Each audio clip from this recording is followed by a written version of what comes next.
My heart is so cold, my energy is contagious. All the pain, I can't take it. I'm staying grounded and graceful, cause I know everything that I've been through only made me count my blessings daily. Yeah, they've been acting shady, but I don't take it personal. The memories fading, I'm enjoying the moment. I've been smelling the roses, taking time to reflect, stepping back, the truth unfolding, unfolding. Got nothing to prove, cause I'm not the blow. I've been in the booth, speaking to my soul. You know that I'm true, either way it goes. Either way it goes, I cannot turn cold. Staying on the low, I've been protecting my soul. If your intentions are not pure, I can't let you get too close, cause I'm vibrating high. Ain't got time for your ego, these niggas quit to turn their back. Acting like the amigos, they never cared in the shows. Wasn't with you at your lows, assuming that you gonna fold. But baby, I've been growing ever since I let you go. And I've been doing better, and I know that hurts to know. Hurts to know. Only good vibes around me, and that's for sure. Only good vibes, good vibes, good vibes, good vibes. Only need good vibes, good vibes, good vibes, good vibes. Only need good vibes.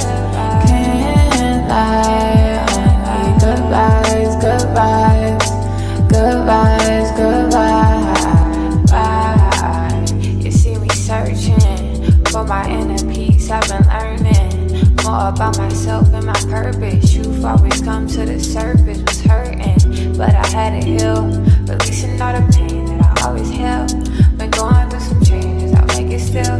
Protecting my soul to keep it real. Only need good vibes, good vibes, good vibes, good vibes. Only need good vibes, good vibes, good vibes, good vibes. Only need good vibes. Can't lie. Only need good vibes, good vibes, good vibes, good vibes.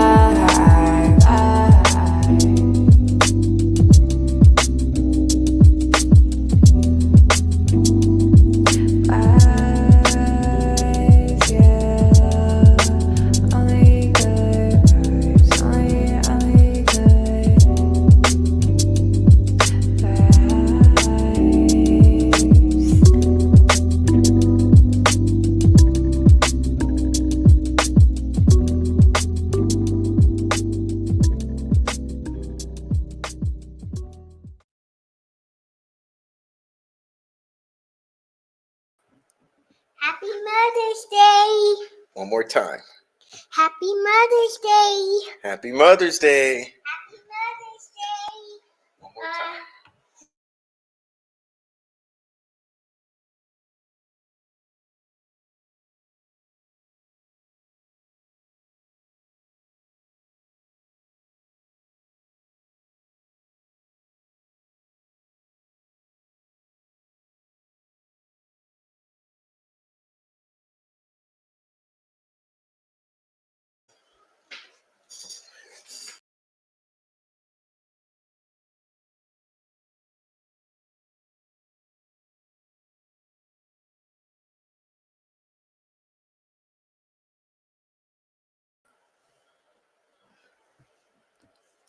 There we go. That was little Prof. He wanted to say Happy Mother's Day to all of you. So that's my little partner. I got him in and out of here, though. He's in and out of here. So Happy Mother's Day to everyone. And my little guy says Happy Mother's Day to all of you as well. And hey, welcome. Happy Mother's Day, everyone. Yes, indeed. Here we are. What is it? May 12th. Sunday, May 12th, too. So happy Mother's Day to all of you. And welcome in. So let me see if I can be a gentleman here and figure out how to invite everyone in properly. All right, Kay West. Kay West, what's up? Happy Mother's Day. Precascent, hey, happy Mother's Day. All right, Ann. Rebecca Ann, happy Mother's Day. All right, and Just James, happy Mother's Day, Just James. Bonnie, happy Mother's Day, Bonnie, and Scott Perkins, and Phoenix. It's Cat Mom's Day too. And JoJo, welcome in. And Deanna Burdette, Bobby Smith, It's a God Thing. Carol, and Bill, welcome in, Bill. All right, and Luis Cuevas, happy Mother's Day. And Freckle Joy, happy Mother's Day to you. And hey, everyone else here happens to be a woman. Let's just put it that way. Or a dad mom, like myself. Kayla, welcome in. Happy Mother's Day to you. All right. And Amy, welcome in. All right. Crystal Blue Persuasion. All right. Nancy Drew 101, Royal Wee, welcome in. And Noe Amos, welcome in, Noe. Happy Mother's Day, Noe. All right. Everyone in here, what up? To each and every one of you. Now, this is a good celebration, and especially today, we're going to celebrate women and those of us who are stepping up to the plate. So, how about that? Let's make it that way. Let me see if I can manage to get myself together here.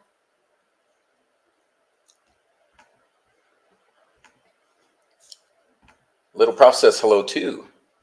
Yes, he does. Avoiding the stalkers at all costs, but still saying hello to you.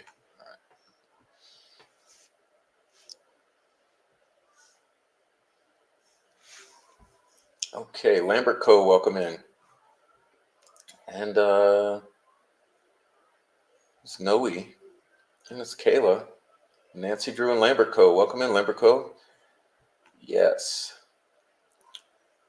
All right, and Bonnie, welcome in. All right, guys, so oh yeah, let me make sure I say hello to Blessings Galore. There she is. Hello, Prof, and everyone. Hello to you. All right. Yes, all parents and those who care for little ones, and all women in general. So there we go.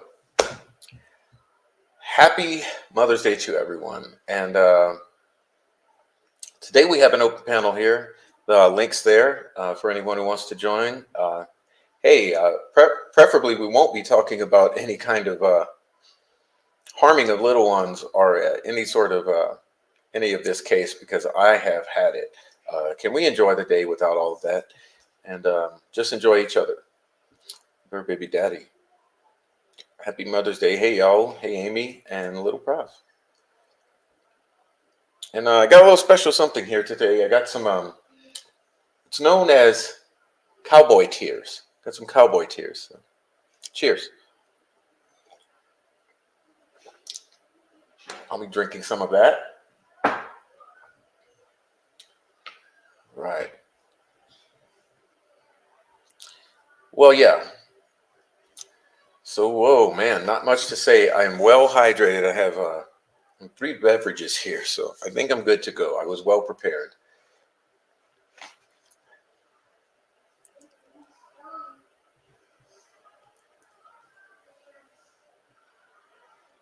Okay.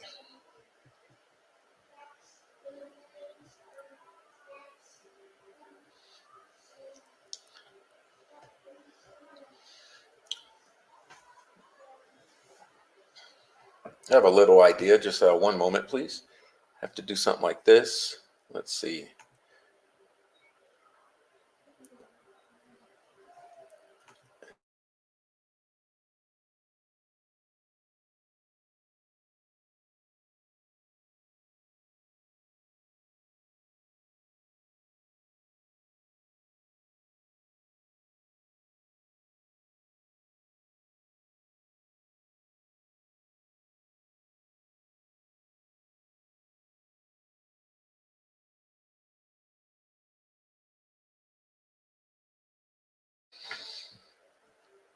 Okay, can I ask you a few questions? Mm-hmm. Okay. Well, did you have a good day today? Yeah. And do you know that today's Mother's Day? Yeah. And did you enjoy playing out with your friend today? Yep. And he closed the screen door. He closed the screen door. Yeah. Mhm. Well, all my friends are listening to you. Yep. Yeah. And so do you have any questions? Yeah. What? Can I grab the microphone? You can stand by it here, but don't grab it. It's going to make a lot of noise if you shake it. I'm not gonna shake it if I grab it. Okay, well, how about this? Just stand right here and put your hand on it. There you go. Okay. Any other questions? Yeah. Like what? I love my friend. You love your friend? I do too. Can I have some wine? No, you cannot. Okay, anything else? I don't know. Okay. Well, let's see. My one of my friends says good friends always close the screen door. Yeah. Yeah. And can I have some sour wine? No, you cannot have some. I want to drink a little bit. Well, hold on. Right now we're talking. Okay. So, anything else you want to tell my friends? Yeah. What's that? What is it? Well, I don't know. The questions are for you. Yeah. Yeah, it's Mother's Day. How could I press the button? Well, if you press the button, it's going to unplug the mic. Mm-hmm. Yeah, so, I don't see any big questions. Someone says, "You sound so sweet." How could I press the button and unplug the mic? Well, if you do that, no one will be able to hear us. I want them to hear us now. So, anything else? How could I put it up? Well, if you put it up, no one's going to hear us. Are you done talking? Is that what you're saying? No. I have a question. Someone has a question here. What is your favorite book? I have a lot of books. Yes, but which one's your favorite? Do you have a favorite? Yeah. Which one? I have a drawing pad. It's my favorite for reading. Oh, the drawing pad is your favorite? So it's not really a book, but it's kind of like a book. You like drawing more than anything? Yeah. Well, that's a great answer. How could I hold it up in someone will hear us? Well, we don't hold it because if you hold it, it makes a little noise. That's why I leave it. But I gotta hold it up like this. Is that how you see on TV? Yeah. Yeah. Well, you want to tell everyone Happy Mother's Day again and goodbye? Yeah. Okay. Well, they just love hearing from you. Happy Mother's Day. Okay, and I love you. I don't want to say bye. You don't want to. Okay. What else do you want to say? Let me think. I want to say, Kate, I want to tell Kate You want to tell your friend you love him? I gotta tell Kate I ate a Lunchable. Oh, you ate a Lunchable? Well, he's not here. He's not watching now, but maybe he'll watch later. Okay. Okay. I ate a Lunchable. You ate a Lunchable. Okay. There's a last Lunchable in the fridge. Yeah, you'll get it tomorrow. Okay, we'll say bye now. But I don't want to. Okay, well, one more thing so we can move on. I will have a Lunchable tomorrow. Good. Everyone's happy and proud for you. Yeah. And Cade shared my Wheatie and I shared his chocolate crunch. Oh, he shared your receipt and you shared the chocolate crunch? Mm-hmm. Ooh, okay. And someone said, do you love your dogs and give them hugs and kisses? I love a red Kit Kat. Oh, you love Kit Kats? How about the dog? Yeah. You don't love our dog? Okay. I do love dogs. Okay. Yeah. Me too. And Miss Kayla loves them too. She loves them the most. Yeah. Okay. Well, look, I have to go now. Okay, we have to go. But I don't want I know. But let's do this. Let's say bye. No. Okay. I just want to stay for a long time. You want to stay a long time? Well, then my friends can't see the camera. They want to see the camera. But let's see if we can have a friend on. Let's see. Let's see. Hi, Freckle Joy. Hi, Freckle Joy. Hi, little Prof. How are you? Kade ate a Lunchable with me. You ate a Lunchable? He said that there's a Lunchable. Those are my favorite snacks. Those are my favorite. It has cheese and ham and crackers and a Wheatie. Did it have candy? I was about to ask you if you got one with a candy. It's always lucky when you get one with a cool candy. I like the ones with the Hershey's Kisses. Yeah. Yeah. Should I hold the microphone up so I can talk? You should ask your dad that. I think you should probably Sure. not touch You're the good right electrical here. equipment. If you touch it, it's going to be loud. So this is good right here. Okay. You see her picture? That's her. Okay. That's fine. Okay. So, okay, well, welcome in, Miss Freckle Joy. It's good for you to join us for Mother's Day. It's good to enjoy us for Mother's Day. Well, thank you. That was so polite. I appreciate it. Yeah. Yeah. How old are you? I'm 4. You're 4. I heard you say you like to draw. I'm almost 5. You're almost 5. Wow, you're getting big. Pretty soon you're going to need 2 hands to count your years. I dog teams you to miss save us by yesterday. Dog shoot the ball up. Yeah.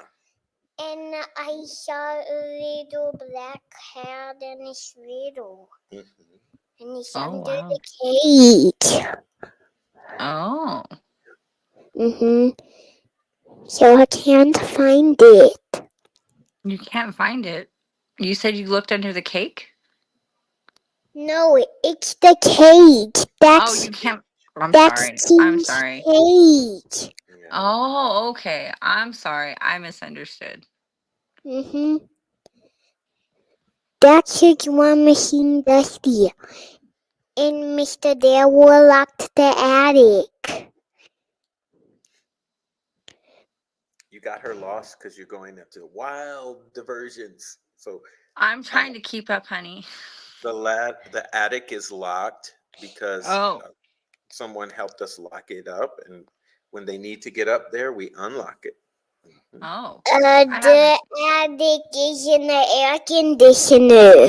The air conditioner Really? in the attic. I have an air conditioner in my attic too.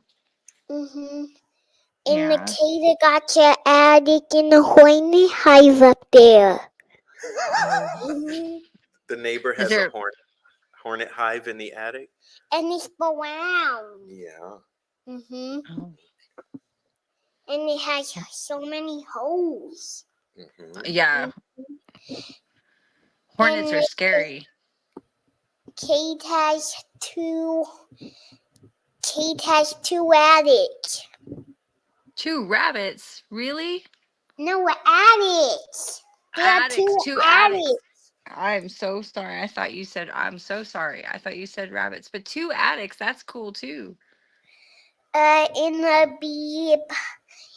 beehive fire, by the black fence and the kid killed it. Oh, did the nest fall down and he squished it or something?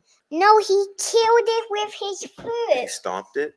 No, he Oh. killed it. Okay. Oh. Kind of like in the book The Shining, right? Mm-hmm. Yeah. I popped balloons. You popped balloons? How many? Popping balloons hurt. How many did you pop? Every single one I ever get. How many balloons have you popped? 4. 4 so far this year, maybe since winter. And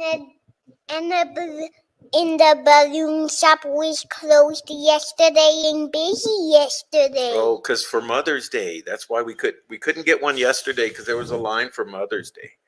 Oh, yeah. Okay. Yeah. So Yeah. that's a drum But machine. guess what? Lots of mommies got balloons. That's what that means. Yep. I didn't get balloons. I got other things, so I'm okay. Okay. We need a lot of balloons for a party. Okay. It's for a lot of balloons are for a birthday party. When's your birthday party? Mhm. Yeah, when is it? Oh, Say that is confidential information because of the Oh, predators I'm sorry. on the YouTube. I forgot. oh, I forgot there'd be right crazy back. Hey, people. well, hold on. Miss Sandy says one more thing. Okay, Miss Sandy says that's what we're trying to do: pop red balloons. Pop red balloons. We want to pop all 100 of them. Yeah. So, well, tell Miss Freckle Joy bye so you can go play and we can talk grown up talk. Okay. Bye. It was very nice meeting you. You sound like a very smart little boy. I hope you read lots of books.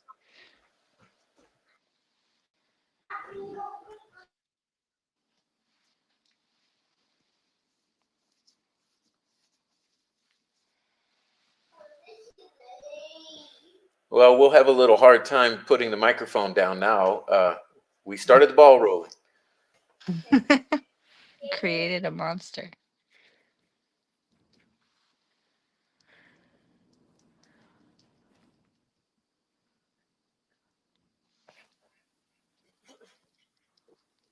Well, welcome in, Freckle Joy. Long time no see. Yes, it's been a minute.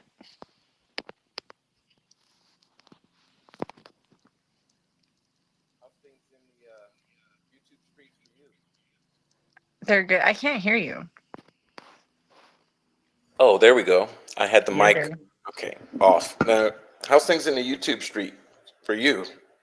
Dude, Hoosier Cold Cases this morning, that was epic. I was listening to it in my earbud at Costco and I like scared people with how loud I laughed. When he Yeah. said shut the fuck up, you crazy bitch, I was dead. Well, I'm glad he's opening up because I mean, inevitably, people are gonna see what we've been dealing with because people have no fucking clue. And I've been beating this drum for a year now, and people still don't really understand. Well, if this is his villain era, I am here for it. Me too. Let's go. Let's go. Exactly. More of that. I've been around for a long time and I remember Hoosier Cold Cases when he like very first started coming in to the chats, and then he finally went on a panel and talked about, I think it was his sister, and he's a cool dude. That was back when he was wearing a beanie and like weird glasses. He's much hotter now. Nice. I think he's in the chat. He might call you after. No, it's okay. I'm good. I think pretty sure he's happily married with children, and that's not my bag. Well, happy Mother's Day to you then, Mr. Thank you. No, Mr. HEC. Oh yeah. Yeah.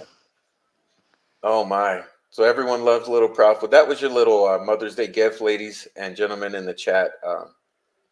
I don't often allow him to be anywhere near this computer, so I just wanted him to have a little hello time for all of you. And yeah, Fur Baby Daddy says I'm a lunchable guy myself. Well, I'm not, but Little Prof can have them. I like the little pizza ones. That shit's good. Especially in like the middle of the night on a 24-hour shift. Those little mini pizzas, it's delicious. Oh, I see. Yeah, yeah.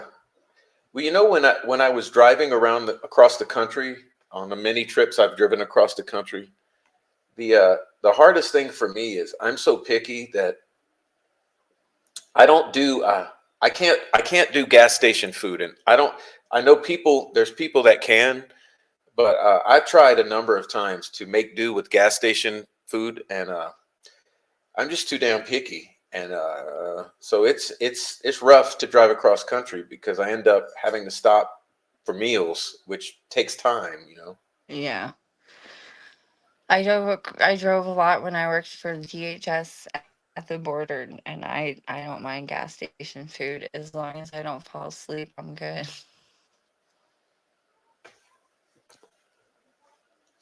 Oh man, so now you know the one things I will do at a gas station is those little Starbucks espresso hot shots, whatever they're called. I forget what they're called. They're like little bitty cans. Uh-huh. I'll hit I like those the up. little I like the little rice puddings. I like those because when you're in the South, most of the gas stations will have like that horchata style rice pudding with the cinnamon on it. That's really Oh, good. well, that's a good little starchy Mm, carb coolers. carb overload for you to get you going. Yeah, well, it keeps you awake. The sugar keeps you awake. Oh, let's see. I think I've got him to settle down now. I can turn the camera back on. There we go. Oh man.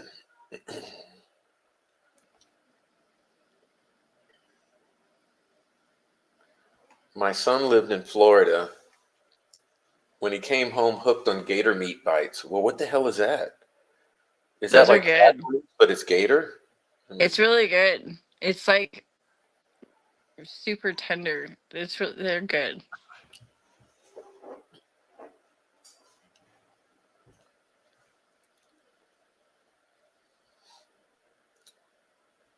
so you're a mother. Do you? How was your Mother's Day?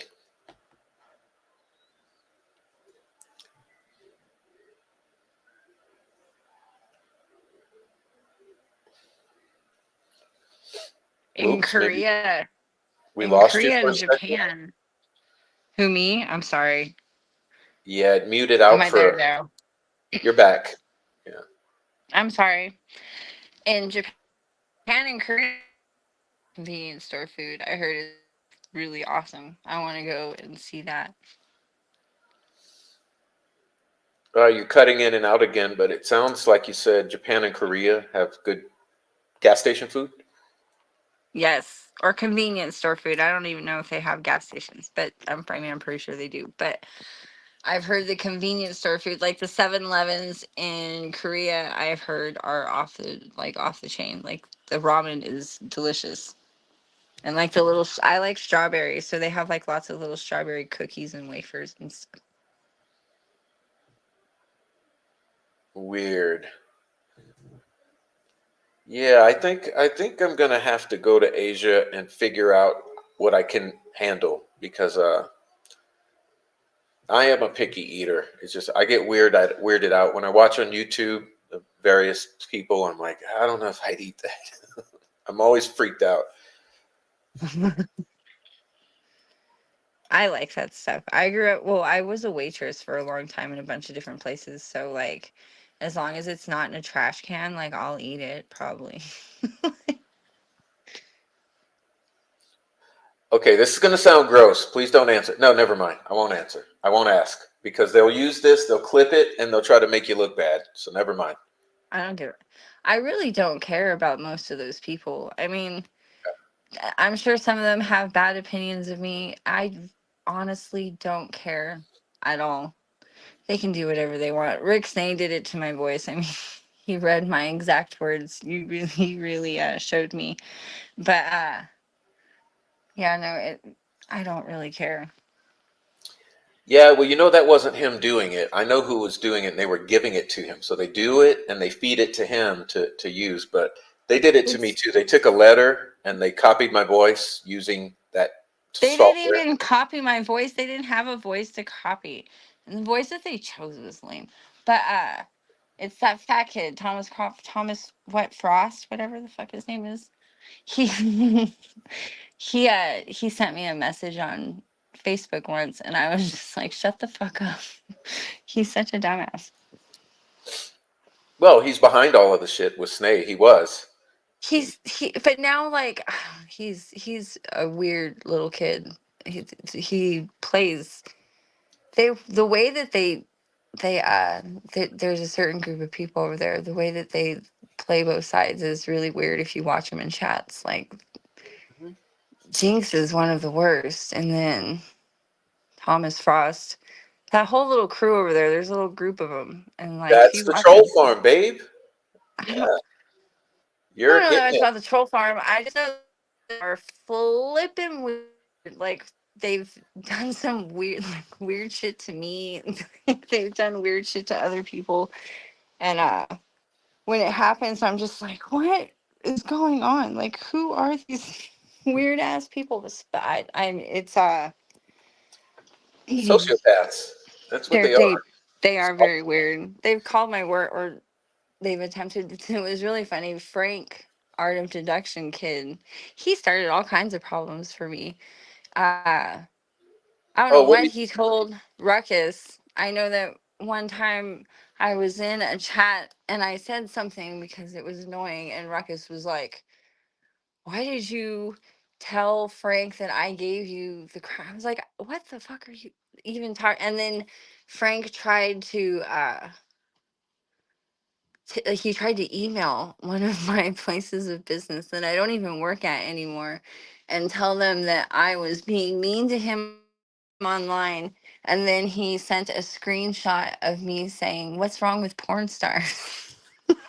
And he thought that that was going to get me in trouble. But I don't live in Indiana. I live in the land of porn stars. So I really don't see anything wrong with porn stars. So like it was a muted effort for sure. Well, it's interesting. You're hitting on a crucial point of what they do.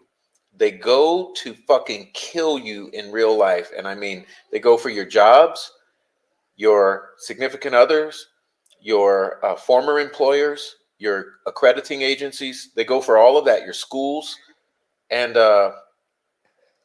hey, we got them nailed down.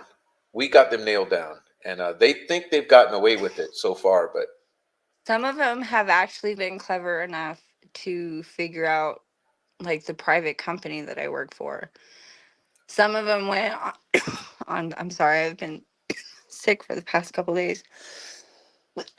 Some of them went onto my Facebook and saw me in a uniform from like 2 years ago and sent that company emails and called them. I only know about it because I'm still friends with the supervisor there. So yeah, they're a shit show over there for sure. well, they don't realize that every single one of them They is just look crazy. they put They just look themselves at risk of crazy. lawsuits because going for someone's job like that is that's grounds for lawsuits, and they don't realize it yet. I don't Well, think. I mean, it's not. I wouldn't even waste the time to file a lawsuit. Whenever I get asked about it, it turns into these people are crazy. Like they're just crazy Midwestern people with nothing better to do with their lives, and we end up like laughing at them, and it doesn't turn into. I don't get written up. There's nothing on file, but like they really think they're doing something, and it's really funny to. Oh, wait till you see what I got coming. Yeah, yeah, So yeah. It's definitely coordinated, and it's psychotic. It's sociopathic. I mean, it's just you would not believe the level of obsession and negativity that goes into it. well, it seems to be coming from one region of the country. I won't name it because I don't want to sound like a Well, like it's not even being one region. city It's like girl, it's but three it's coming people from one particular like nautical area. I don't even like one particular area of the country. because So it's I three people, and the three people are at the center of all of this, and they think they've gotten away with it because they have for so many years, but they're busted. There's three people. I work 12-hour shifts 5 days a week. So I'm too tired most of the time to care. So, um, I mean, it's annoying, but I mean, they're just very tiny people. I can't imagine having that much time on my hands. I Well, they can't don't have imagine. jobs. They don't work. They're all broke, except for Yeah. the illegal money they make. Like that's what I'm saying. Like we've got these people pinned, and you'll be finding out. You'll be It finding seems out. like there's probably some mental health issues in there. Well, there's Maybe well, drug use or induced, like psychosis. I don't know, but it seems like there's some issues there for sure. yeah, yeah.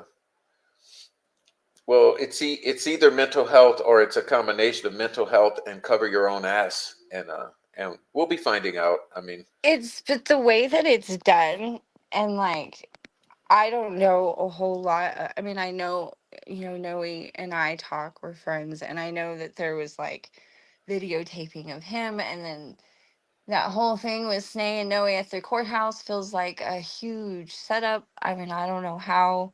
It felt icky. It irked my ick for sure. Uh, just Jinx and that one like fat kid Chris whatever sitting in a car like with tinted windows like filming people. That's like well, these are abnormal for look. sure. These look. The bottom line is this. Okay, I'm willing to say this. These are the people who's behind it all, and they got a rude awakening coming because a lot has been documented that they have no clue, and the shit's coming to an end. I mean, they have just thrived on this for years, and shit's coming to an end. I don't know those people, and I don't know if they're the ones doing it. Most of it's over. Like I haven't like had anybody do anything in a long time. There was a period of time when I very first came back to work when I left the country that it was that shit got intense. But it's, I mean, it's over now. But and I don't know who did it. I don't care who did it. I mean, I have my suspicions, but I really don't. I'm not accusing anybody, but it was stupid for a minute for sure.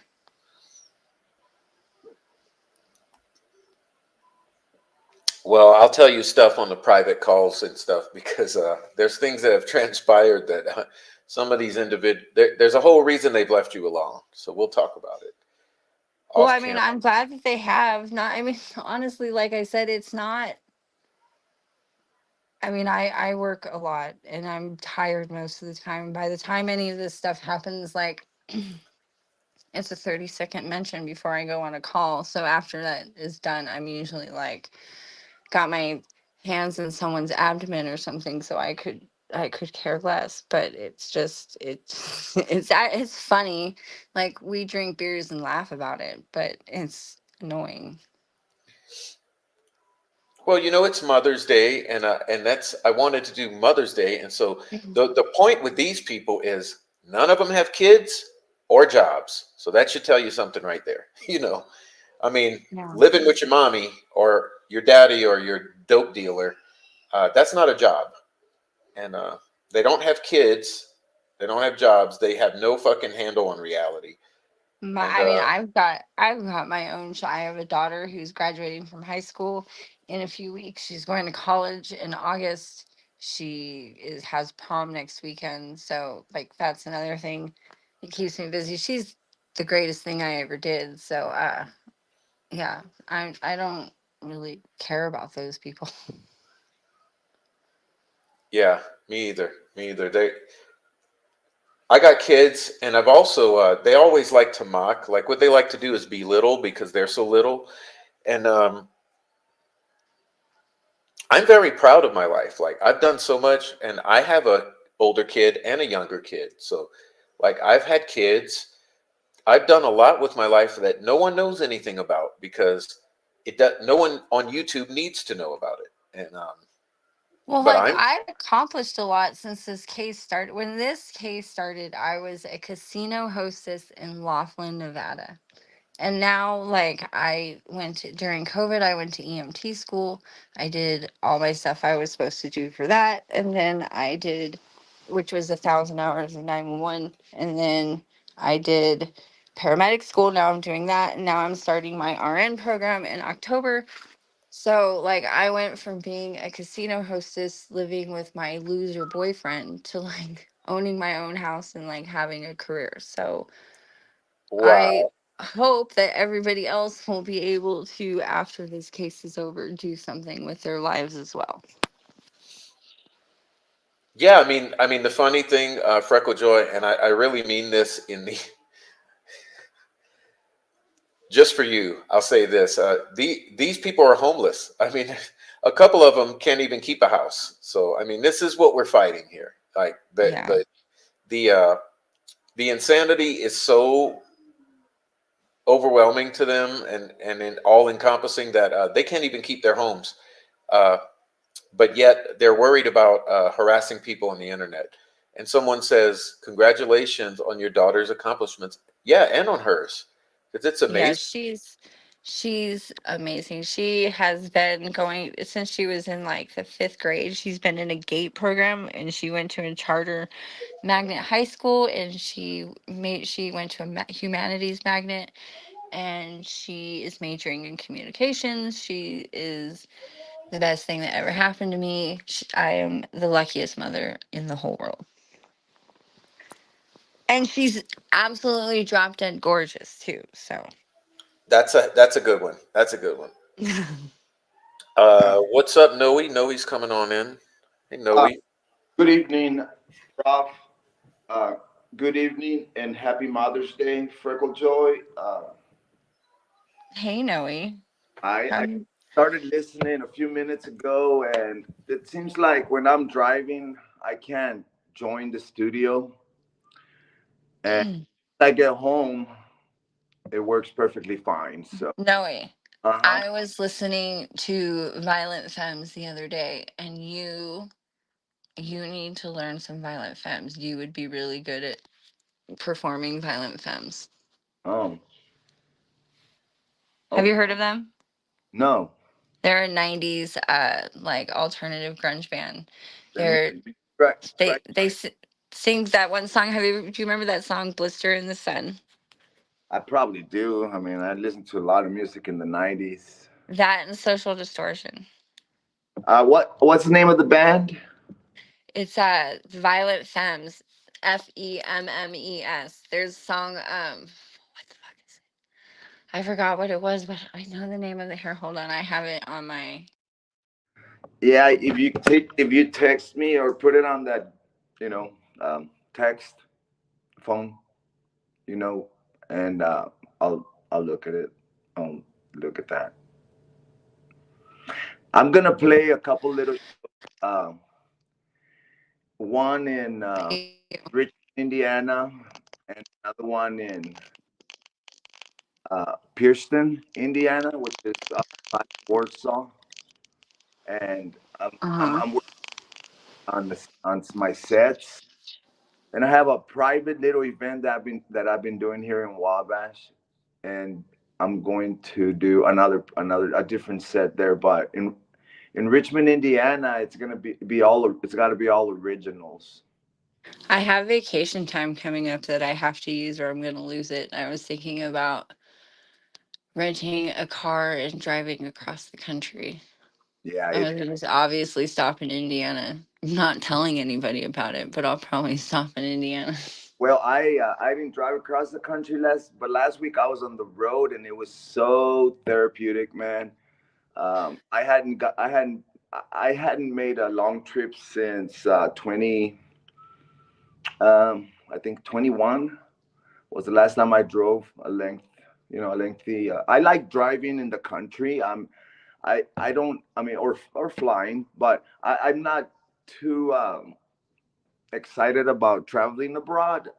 I the most I've done traveling abroad is like Mexico, Central America, When I and worked on the border, I went across the border all the time because, like, some of the border patrol stations that I was stationed at were like the town that they were in were like there was nothing there. But for some reason, there was like a really big, like, Ojinaga. I worked at the Ojinaga border, and that's at Presidio, Texas. There's nothing in Presidio, but there's like a town of like 30, 40,000 on the other side. So you what have, is they have grocery what stores and state on the other side? What state? Texas. I worked at the Presidio, Texas Border Patrol Station. On the other side, I worked right on the border. On the other side of the border was Ojinaga, Texas, OJ. No, on the Mexican side. What state would that have Oh, been? Chihuahua. Oh my goodness, you! Oh my I gosh! was in like the middle of nowhere. No, not out of the middle of nowhere. You're like in the middle of Of like nowhere. You should have seen the poor detainees that they brought in. They were so messed up. oh, crazy. I mean, all those states, Tamaulipas, which is the one across my I home. worked I worked right by the hunt, like there was that one Supreme Court justice who died. What was his name? Like Oh yeah, Alito or I forget his name, but was this a long time ago? not a long, long time ago. Well, for Yeah, me, like maybe like 10 years ago, he was the one who was friends with Ruth Bader Ginsburg, and he went hunting at some like exclusive hunting lodge, and died like in his sleep, supposedly with a pillow over his face. But I thought you were talking I about worked right by there. the politicians that they shot. Scalia. Is it Scalia? Scalia. Yes, yes, yes. Yes. Yeah, him. Have So you yeah, I worked right by there. gone?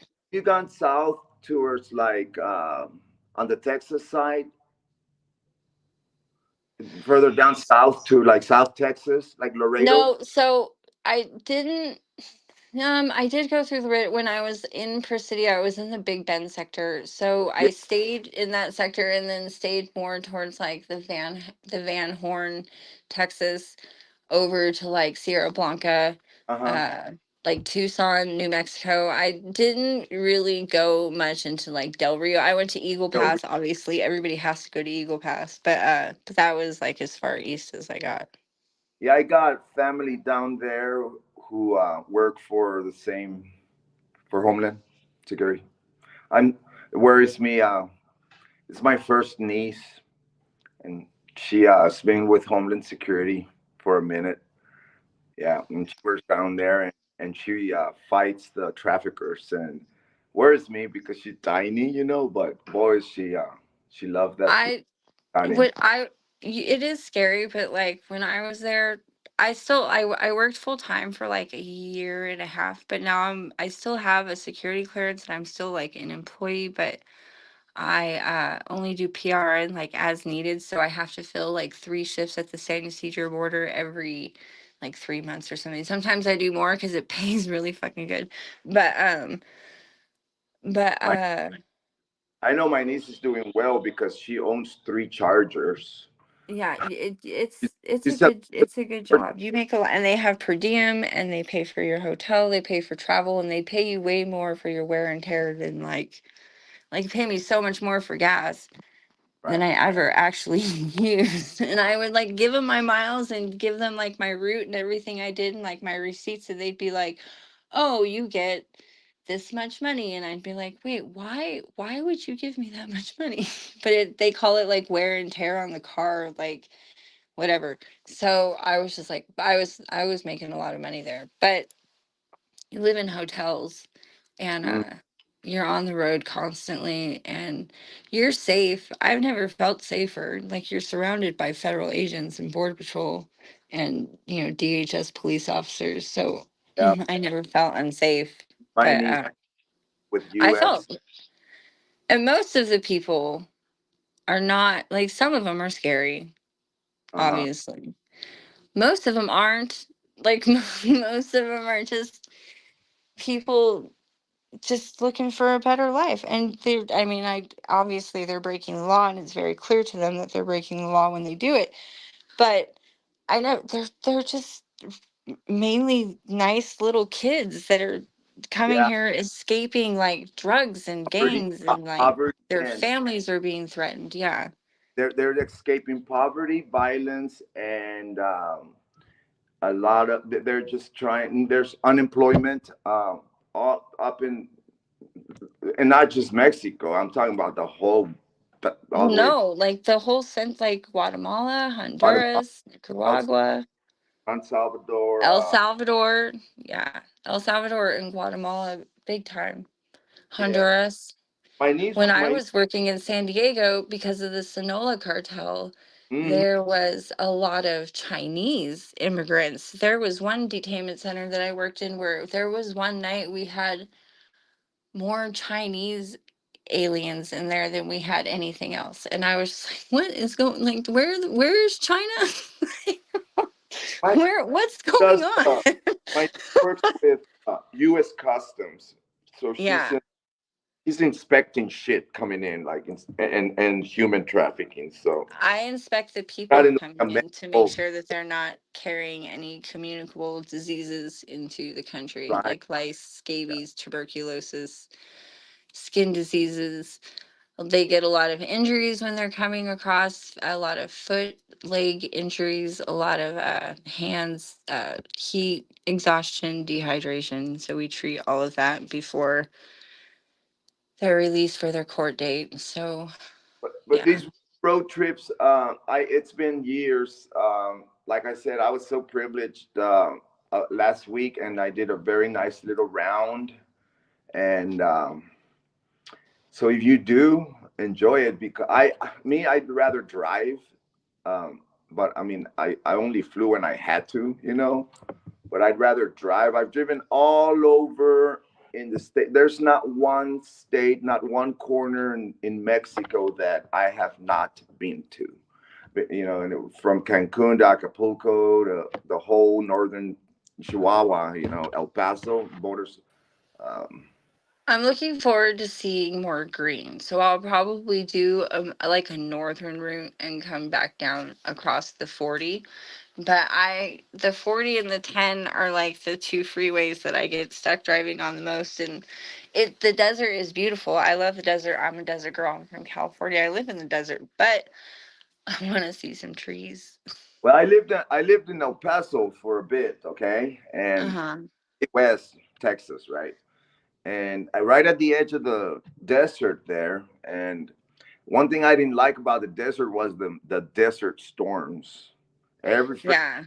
clock, freaking desert storm, and everybody got to go run and hide in the room or something. Uh, but it was pretty, in the morning, Yeah. the sun, The colors are really the pretty. The colors, purples and the sunset, pinks. sunset more than Yeah. on that side of the country. Um, Kentucky is beautiful, except when you get to Radcliffe, Kentucky. Radcliffe, Kentucky is ugly. There's nothing. It's just a strip of It's a trash ass town. Trash ass town. ugly, horrible, It's trash. horrible. It's kind of like Beach Grove and Bloomington. Yeah, Trash ass. Oh, and Carmel. Carmel. Oh yeah, but but trash. but but Oh, Bowling and I Green, heard Lafayette. Carmel was Lafayette. nice. Bowling Green, and Pikeville, Plainsville, those areas, especially more towards Pikeville, it's gorgeous, Kentucky. Yeah. I do want to see Delphi. However, I don't think that I will. I don't. It's kind of a little scary. I might drive. I think there's a highway. I might drive on the Hoosier Heartland Highway, include it in my road trip somehow, and like look at the Freedom Bridge as I pass under it. But I don't think I'll be stopping. Why not? It's just No, right there. just go As soon in. as you're under the bridge, there's a road that takes you to Delphi, and all you gotta do is loop around, and you're at the main head trail. Yeah, just No, my no, advice: don't tell any. no. Just go. Just don't tell a soul because you will be stalked by a fat ass with a drone. That's what I'm saying. These people Uh, are scary, dude. If I I do go, if I do stop, it'll be because no one knows that I'm there. Because right then that place is scary. scare me, and if you're around and you need some company, I would meet you there. I would rather sit in a lawn chair I'm on 35. like Florence and Normandy on payday at midnight than I'm even about drive through Delphi, 30 Indiana. from Freedom Bridge. I'm about I'm like right there, 24 Hoosier Highway, and boom, and I'm there at the Freedom Bridge, like 36 minutes from my house. Yeah, I don't know.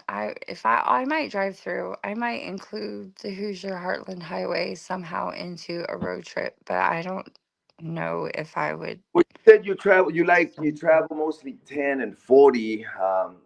40 be you incorporate that route when you're on 40, and I work. think I might want to try to take 70 though, because it goes through Colorado and it goes like right through the Rockies through like Telluride and Vail, and like I can stop and like there's like a candy, Hey, there's a wait. Stop and see Prof. Stop and see Prof.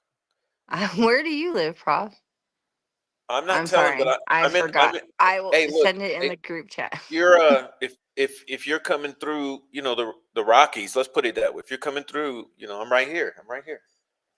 Yeah, Yeah, you I just think, and then there's Kansas, and apparently, like, my people come from Kansas. My white German people side comes from Kansas, so I was thinking about driving through Kansas. My daughter did that ancestry thing, and apparently everybody came straight from Europe to Kansas. I don't know why they did that, but I'm gonna go see Kansas. Kansas. I got good friends in Kansas, in I drove through Kansas once.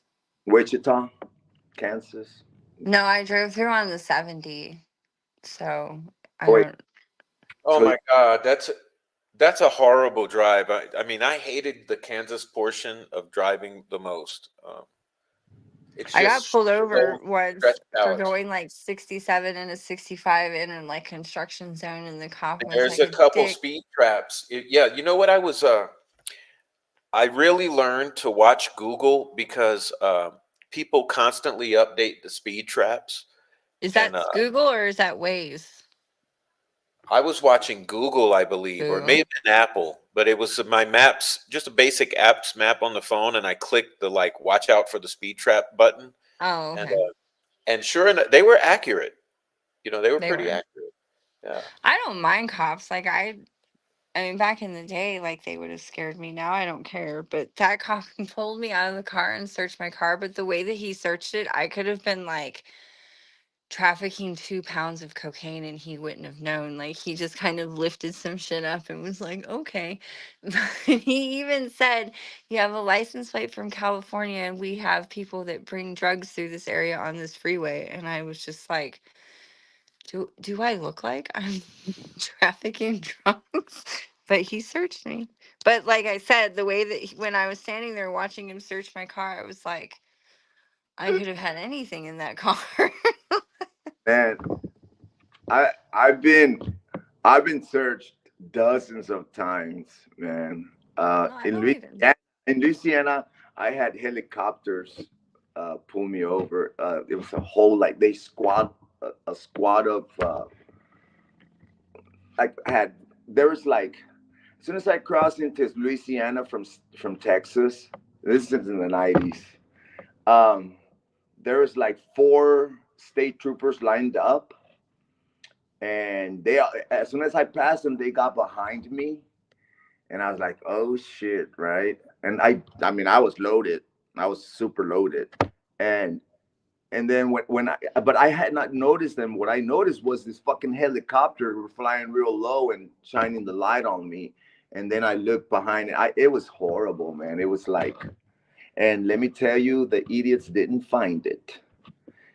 They were all over my panel. I was driving a van. They're looking in the panels and shit, and on the floor, around the body of the vehicle. I had everything in the dashboard, right in front by all the electronic parts and shit. Well, I mean, I didn't do it. Somebody did it for me, and I just got in the The, truck and the van and drove. But that was the scariest for me during my the, career in that business. the worst I've ever done was hid a joint in my bra at Venice Boardwalk. Oh God. I don't trust that because I don't have bra and I don't I don't wear bras. I just remember we were gonna light it, like we were off the boardwalk. There's these little hills right on the way to the skate park, and there was like all kinds of people sitting there, and you could smell weed in the air. And I was like gonna light it, and right when I was gonna light it, like those cops were doing like a walkthrough, and I just remember I like put it, like looked down, put it in my bra, and looked back up, and was like, "What's up, officer?" But now it's legal. You can do it anywhere now. Like California is in a constant. But not in our state though. Okay. So if Oh, you, well, it's legal as hell here. You drive like hey, you there's some, walk anywhere, it smells like weed now. yeah, there's some people commenting if you want to peek in their prof and address some like Fort Pitts has traveled quite a bit, and I don't know, it's your show, but I ain't got shit to say. Y'all are more interesting at the moment. I mean, so what was I gonna? I was gonna say, Louisiana, right? When you're going into Louisiana, mhm. I know those roads well. There's always traps on both sides of the state on I-10. So when you're coming in by the Texas border, Lake Charles, Lake you're Charles. gonna you're gonna Oh, I don't immediately usually meet. go that far east. I'm a Yeah, you I'm a can meet West these Coast girl. troopers. And when you're on that other side of Louisiana, entering Mississippi, there's traps right there, right before you get to Mississippi. And Baton Rouge is one of the most corrupt. It's the equivalent of Delphi. It's like the most corrupt fucking city in Louisiana. So you go through Baton Rouge, you better be clean AF because That that's where Barry Seal was from. Have you who's heard of that? Barry Seal? Was a trafficker. He used to sell planes out of Baton Rouge, and he started selling planes to like foreigners, and ended up meeting some Colombia. I'm talking about 70s, maybe 60s, 70s, and he went. He was like the biggest trafficker who started the whole thing with the Colombian cartel. And Barry Seal would fly all the way down there and used his business to like smuggle a lot of shit in the 60s and 70s. They killed him. He turned out to they busted him was what happened, and he turned informant. That fucking dude, bro, flew to the um to the White House on his Cessna, and he started working with the feds. And anyway, he's from Baton Rouge. He's got it's an awesome. You watch a movie called Double Cross if you ever have a chance. It tells you the whole story. Um, I would go to Delphi to see Radar. Radar, I would totally go to Delphi to see you. Me That is the too. homie right. That is the homie right there. So yeah, I would totally go to that Delphi was to that see a Radar. was that He a is I'd the hang comment? out homie with for you. sure. I'd hang out with you, Radar. You're one of the only ones. Are you replying to a comment, Yeah, Freckle? I'm so sorry. I didn't. I squirrel. I'm sorry. I Fine. saw your I comment. was checking out the chat with the chat. I'm Yeah, sorry. but Radar, you know what? I take that back. I would roll into Delphi to see Radar for sure. She's the homie. I fuck with her for sure. Awesome. Hey, Prof. Talking about I-10 and there, the Louisiana, Lake Charles. Are you familiar with the swamp there? The correct me if I mispronounce it, but it's called the Atchafalaya Swamp. Yeah, I grew up in there. I grew up in the boats in there. Yeah. Okay, so I'm very familiar with that area as well. That that bridge, that bridge, Longest is- bridge in the world, one of them. it's Yeah. it's 24 miles, I believe, or 28, 20, whatever it is. About, Okay, that bridge starts right at the Sabine River and it goes into Lake Charles, pretty much. It's a long stretch over the. well, no, that's another long stretch though. Yeah. Okay, well that bridge. I don't know if you heard a song that I composed in the '90s called "Bridges." Yeah, I have. I have. Okay, there's a Kirsty made a little video for it. That I wrote that song while on a Greyhound on that bridge in Oh. Huh. '96, I think, or '87. I Yeah, was a Greyhound princess when I was younger. I was a wild child when I got out of the military, and really. Greyhound was how I rolled. I was a Greyhound princess for sure. Yeah. I didn't mind Greyhound at all. I mean, I Dude, I had some awesome like Greyhound buddies. Like I will remember those people for the rest of my life. oh, I used Greyhound. I used for my business what I was into in the 90s. It was Greyhound. Sometimes I drive personal vehicles, UPS, Federal Express, United States Postal Service, and the airline we used was Southwest. Oh. Southwest. I So. just rode on it because I was poor but had a restless soul. So I'd jump on a Greyhound and go to like Red Rock or something. Hmm. Yeah, I I enjoyed the Greyhound rides. I did. It was The, pretty dope. I you know, mean, it's I uncomfortable, I but you get used enjoyed to them it. when the buses were empty, like almost just 10 or 15 people. But when they Yeah, were, I always like to sit in the middle because I don't want to sit by the bathroom, but I like it. It gets uncomfortable after like the second day. And sometimes those stops, like stopping, when you leave from LA, no matter how far you're going, you have a huge layover in Phoenix, no matter where you're coming from. So that's always annoying. Like I could be there already. But besides that, it was cool. Walker is saying the Causeway. I wonder what he's talking about, but he's obviously that's the name of that's one of the bridges. okay. I I've figured. Hmm. I Hi, met some Percocet. famous I met some famous people on the Greyhound and the see I spent over 1,000 hours on the Amtrak because I'd spent a lot of time on Amtrak because I would go between two major cities, and I spent some time on Greyhound traveling, and I met some famous people. It's amazing who you'll meet on those shitty ass systems. You know?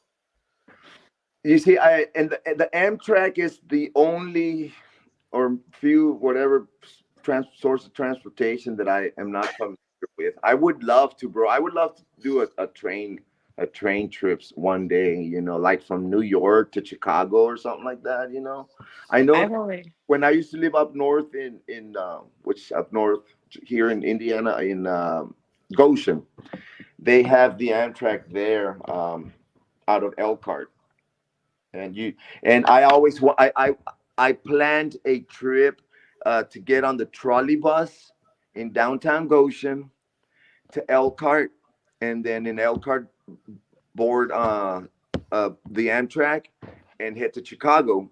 But I didn't want to do it alone, right? So I invite people from work, or let's go in a group, right? And we'll go for the day and party, then come back to Goshen. But it never worked out, so that's I haven't been on an Amtrak, excuse me. That's an experience I'd like to, you know. I'd ride the Amtrak Surfliner to Santa Barbara sometimes, but that's about it. But that's only like a 2-hour ride. Elkhart from Chicago is only just about, it's under 2 hours. Do you want to know a really interesting fact that someone told me about the Monon High Bridge and like the train that went over it? Mhm. So I don't know if you guys know about like how the Klan in Indiana got taken down. DC Stevenson raped and like killed some girl that like Madge Yeah, Oberholzer that's a well-known story. I mean, yeah, on that's that train ride. on that The train train. that train ride that they went on went over the Monon High Bridge. Really? Yeah, Hmm. Yeah. that's where you raped her. Yeah, Yeah. allegedly. That Been, train ride from where she was from to Hammond, I think is was where they ended up ultimately going in Chicago. That train um went over the Monon High Bridge. They had a Delphi stop and they had a Pittsburgh stop, which is right next to Delphi. hmm.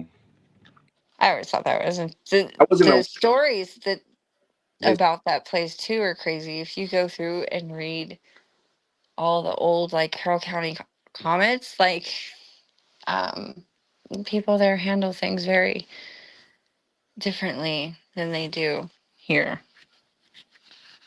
That Amon Green guy that got lynched, Mm-hmm. Now that I kind of heard of since I got involved with the Delphi. They So it was a missing daughter, and the father was like really pushing it and like wanted to know where his daughter was. Supposedly she was in Texas, and the one guy I guess knew who she was, and like he said that he didn't and said she was in Texas, but she married someone else. So if he didn't run away with her, why did he help get her away? And then if you look into that family that that girl was in, the sister ended up getting in trouble for like later, like I think 10 years later, for having a baby and Mhm. then killing it. And her brothers helped her do it. They took it into a river and drowned it. So, like, that family had some problems. I think it probably was incest based on like just the vibes of it. So, yeah. I don't doubt it. Yeah, I think that he was probably raping the one daughter, and so this green dude like escaped her to Texas and she married someone else, and then the daughter probably got pregnant by one of her. That's a lot of assumption on my Well, part, it's but funny you it mention that. just That's how a lot of the trolls got here. You know, a lot of the trolls got here because of incest and. It's true. Yeah, I agree with you, Prof. well, if you look at the statistics of like the population, uh so since like the town like became like you know quote unquote booming, however big booming 2,300 people can be, but it's consistently stayed the same population. Like there's been very little growth bursts, very like some growth declines, but it's the same people, the same families, the same names over and over again. There's no way some of those people are not inbred. Well, Like you got to look at statistically, it's not possible. the Frosts, the Huddlestons, the I Patties. don't know anything about those. I don't, and I don't. I like the Patties. I mean, I like Becky Patty, and I like Tara German. I Oh, know that that's where we people don't totally agree. disagree. I know. Totally. I know. That's where we disagree. But I have always adored I Becky, would so I I don't want to rather bash her. man. You ain't got to go very far. I mean, there's no She way. does love her family very much.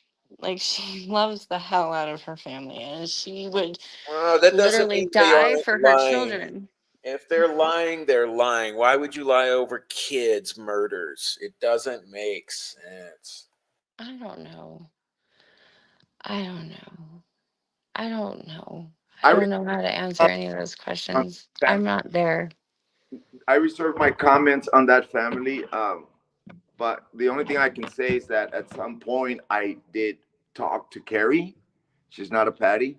I love Carrie, and I think Anna is dope as hell. That bitch has got spunk. She is spicy, and I'm here for it. Like I love her, Awesome. but And I love Becky. She loves her kids. Like some maybe a little bit too much. I don't But know. there's never an excuse for lies. Never. I mean, Sorry. sometimes a mother will lie for her children. Sorry, it's never an excuse. I just cannot I'm a put up with mother. when I would lie for my children in a heartbeat, so I can't. when the I can't. activity is so sinister, I mean, I can understand people want to keep it in the family, you know. So I can see that, but I I always don't. comment, and if the whatever went down, which is so sinister, and it's so close to the locals and the whatever involved. I can see, okay, well, just I will say that there are. It just from looking into like the names and the obituaries and the families and who knows who and who does what with who. A lot of it has to do. A lot of the people in real estate, and I'm still trying to get it answered if and I don't know the Myers. There's a real estate agent out of like Lafayette, West Lafayette, that like bled into Delphi, and she I forget how she came up, but her last name was Myers, and so I was wondering if that was the same Myers. and I've heard, stuff about, I don't want to talk about Derek and Cody maybe having a kid by the same mom, but I don't know if that's true or not. But I don't know.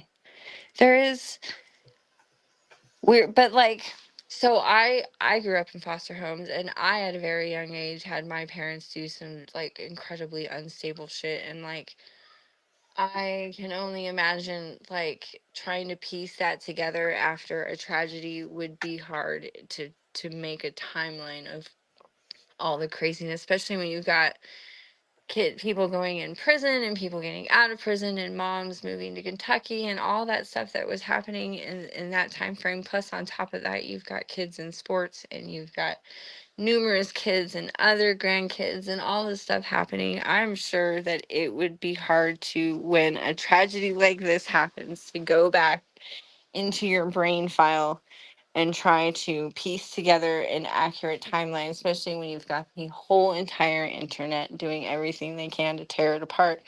So I don't know how much there are questions. I have questions. I wish Derek would talk, but I don't I don't necessarily think that they're lying.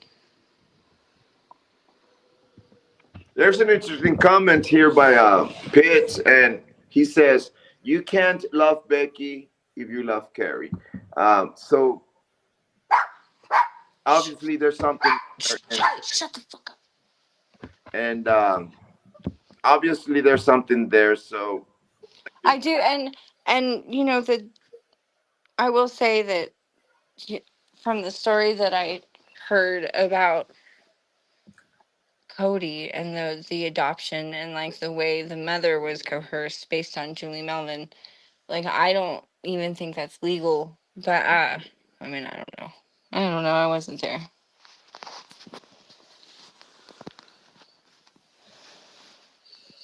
yeah, that's why I reserved my comment on that family, because it's such a how Prof puts it, a cluster.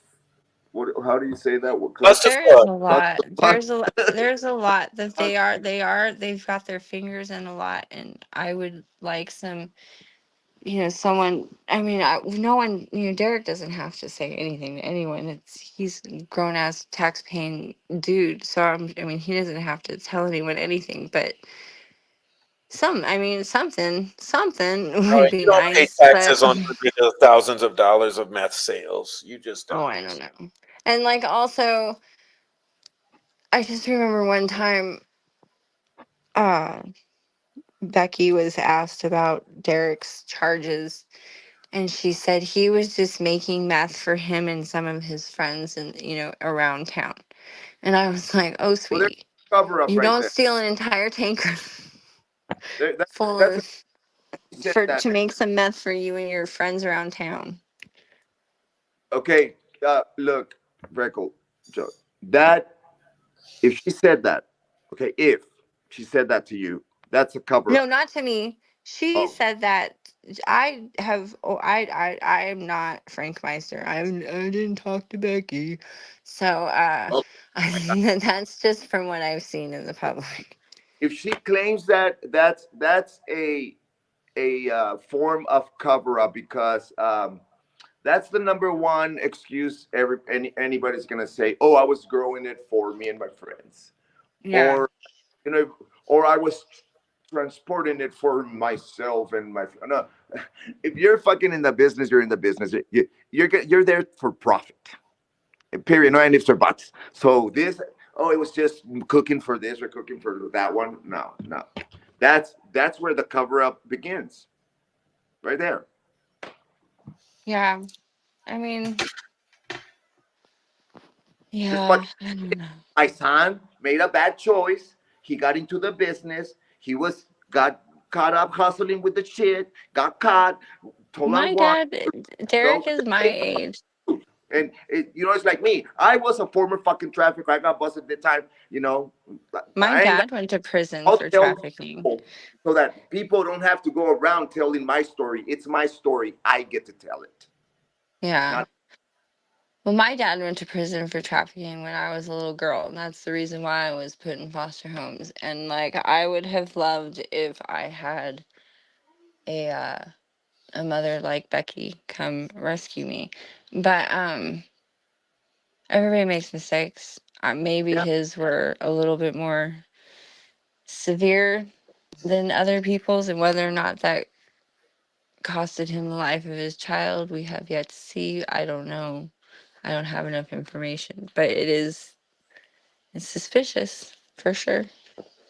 Well, this is just where we're all gonna agree to disagree because obviously I am totally suspicious and unpleased with the Patty family. I mean, I'm not ever gonna fucking lie just to get along. But hey, the thing about it is here we can all get along without having to agree on Yeah. every fucking detail because Well, yeah, that's the like thing is and like I don't know much. I know that my opinion of Becky and everything is based on my gut and what I see, and I like the chick. She's I like her. I like her.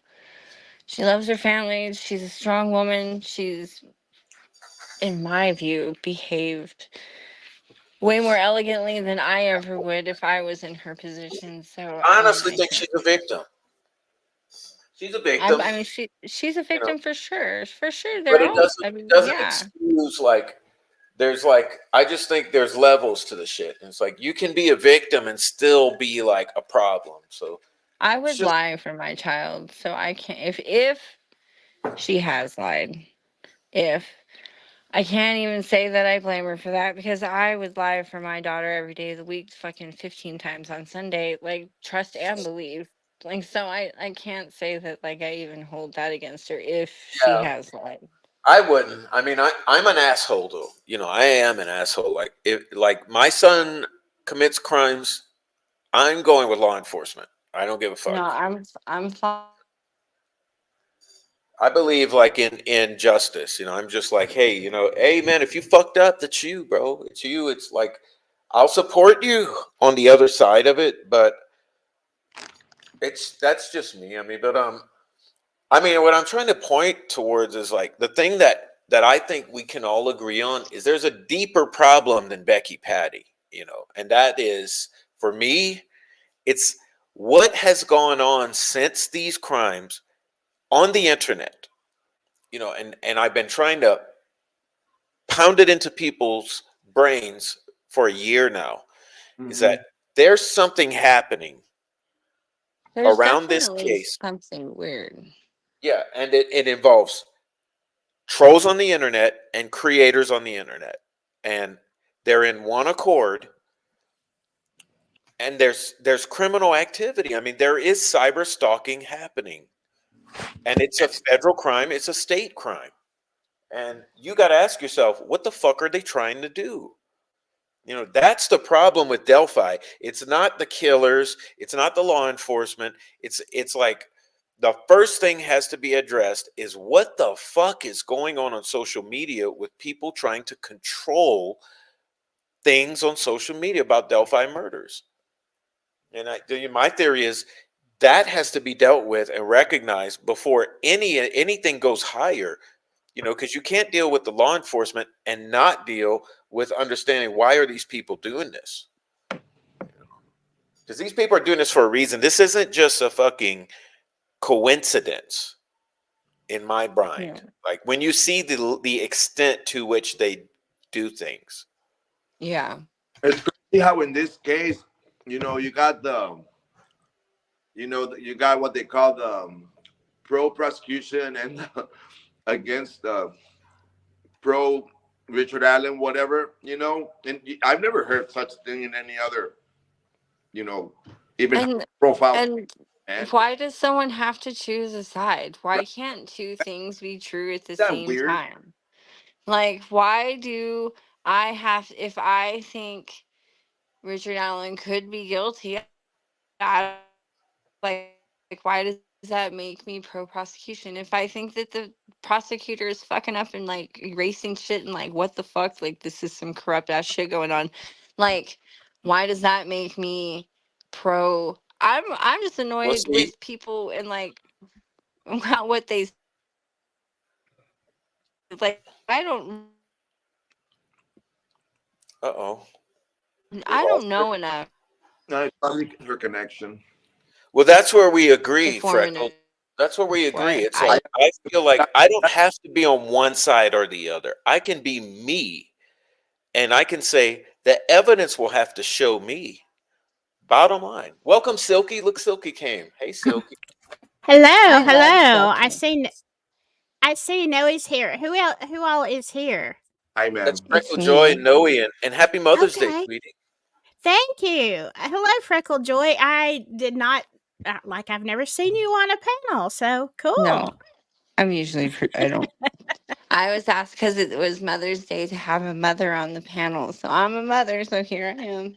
Yeah, I'm a mother too, with 3 of them. My youngest one is graduating high school this coming Friday. I am so excited. Oh My my god. oldest is graduating high school she graduates and we start later out here, so she graduates in June. Cool. Yeah, we get out early because it's hot here in Alabama. Yeah, we don't get that hot here that much. So Well, I in the came desert into this like I have no idea. I'm trying to listen to the conversation and I have no idea what's going on. So I'm just gonna sit here for a minute and try to catch up. Okay, y'all. I was just saying that I haven't formed an opinion on one way or the other because I don't have any inside information. I'm not in any discords or anything. So maybe Richard Allen's guilty. Maybe they have something we don't know about, but there's definitely shenanigans. And Holman seems dirty. Nick McCullen seems inept at best. And the whole other side, the way that they talk in circles, and they want you to choose a side, and it just comes down to like, where are the critical thinkers at? And that's over here. Right. Well, But I also I've don't been on the necessarily. fence. No, go ahead. No, you go ahead. I've been talking this whole time. It's your turn. Okay. No, I was just gonna agree with you. Like for so long I tried to stay balanced and which is a struggle sometimes. But yeah, I was trying to stay balanced, saying if they have the evidence, I'm willing to hear it. I'm going to be open-minded, but the more, and I think so many, even other creators that have been really, really against Richard Allen, so many people are beginning to question and even change their opinions because of the shenanigans. Like, Because how do you why are erase that much? Like, right? And why are you fighting this with so much ridiculous, so hard? If you have a good case, you've got the evidence, it's there, then just let it go on. Don't even buy into it. So this whole thing that they've been pulling is making a lot of people say, you know what? I think he might be innocent. Which I've always thought that even in the beginning, I thought it was 50-50. And then as time went on, I'm like, I'm pretty sure that, well, I don't think at all that he is the perpetrator of the unalivings. But, was he involved? I don't know. But the more that I look at the stuff that they're pulling, I'm like, you know what? It looks like he's being railroaded to me. Yeah. it totally looks like he's being railroaded to me too. The only thing that has really ever given me pause about Richard Allen is the lack of a digital footprint at his age, and his wife being so active on social media. Like, why would you erase your entire social footprint? Like, that makes me think that there was, he was maybe involved in a backdoor kind of way, but I don't think a 5'4", 200-pound dude is going to take out 2 teenage girls. I have teenage daughters. They are some feisty bitches. They're not just going to stand there and let some dude Right. slaughter them. You know what No, Right. it ain't happening. It ain't. I mean? That's Yeah. what I was saying the other day. It's unimaginable what they try to Especially make us believe. and like no one like is walking around, and like you have all these witnesses and people that saw him and gave all these descriptions, and no one mentioned like the dude's a hobbit. Like no one said that. That's funny. That's what I called him too. And I can say that because I am a hobbit as well. I am 5'2". So I'm 6 foot tall and short people. No, I'm just joking. Well, But like see, that would be the first thing I would notice. Like that would be the first thing I would say to the cops. This dude was short as fuck. Like he came up to my nipple. Like I like like no one else said that. Oh, are we talking about nipples right now? Because I'll No, go we're off. not. No, I'm just trying to give you a view on like how short come I would on, see this dude. mothers, behave. Mothers. I'm just saying. And then he works at the CVS. You see this like it's the only pharmacy in town. People in the Midwest tend to be sick.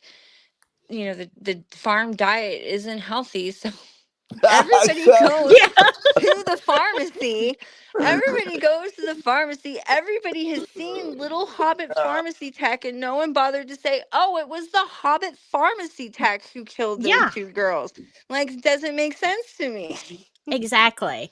Exactly. I mean, nothing wrong with, a man being short, but Nothing wrong, but you he's you short, do have short. to notice. Yeah, yeah. And you would notice something like that. You would Yeah. I guess You what can I'm That would be see saying the it. is, Yeah. first thing I yeah. would say. Some short little fuck, like, like, Little short, fat fuck, because the yeah, like shorter that, you like are, how the fatter you look. with big thyroid Ha- eyes.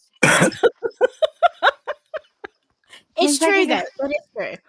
Uh Yeah. And so, I mean, you would say, yeah, that in other words, he would stand out. Whereas yeah, just his face, his clothes, he looks like anybody in Indiana. But but his yeah, height would set him apart. but he somehow slid into the background, and this like pharmacy tech tricked like the FBI And no to one noticed him for to 7 years, for 6 years. 7 years. Like it just doesn't make any sense. It doesn't make any Well, sense. Right. yeah, I think I think like after his arrest and stuff, they're a couple months into his being in custody.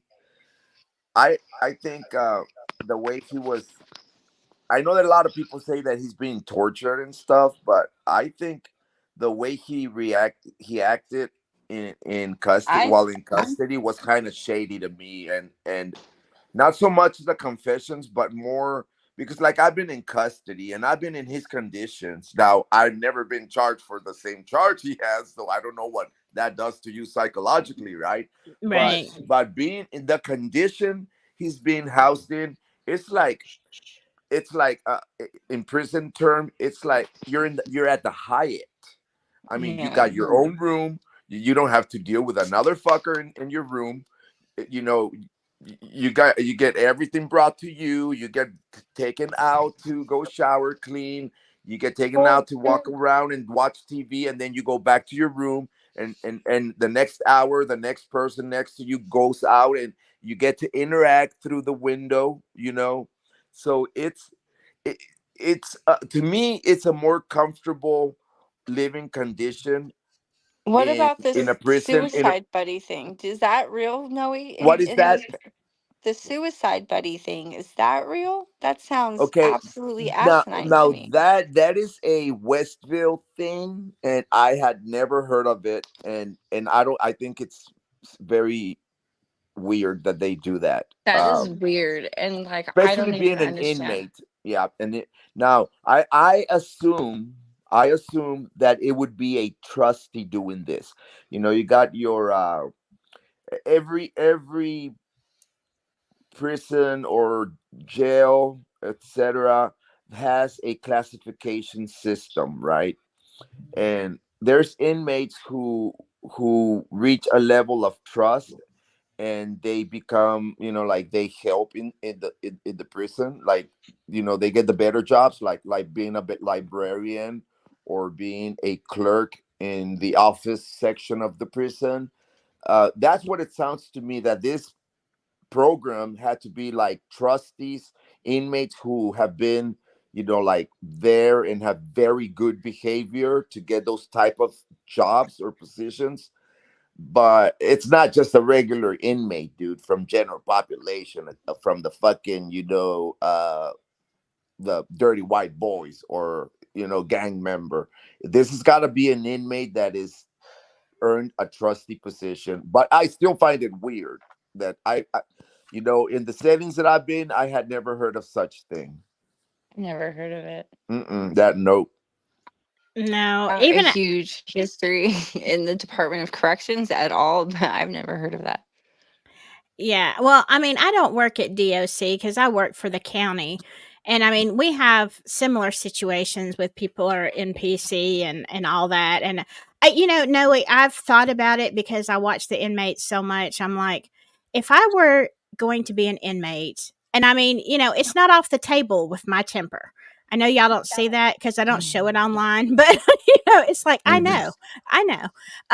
But I've thought, would I rather be an ISO or just in there with one other person, or would I rather be in Gen Pop? Because I think it depends on his state of mind and any kind of pre-existing mental conditions. If Correct. he was prone to depression or something like that, he might get very look back bad. at just look back at what kind of person he was. There's not very much footage of him, but there you see him in the bars interacting and dancing, or Yeah. but like when you go when you're in there, the psychological impact that the place, walking in, and from the intake to when you're like reality hits, you're in a fucking box, uh Hmm.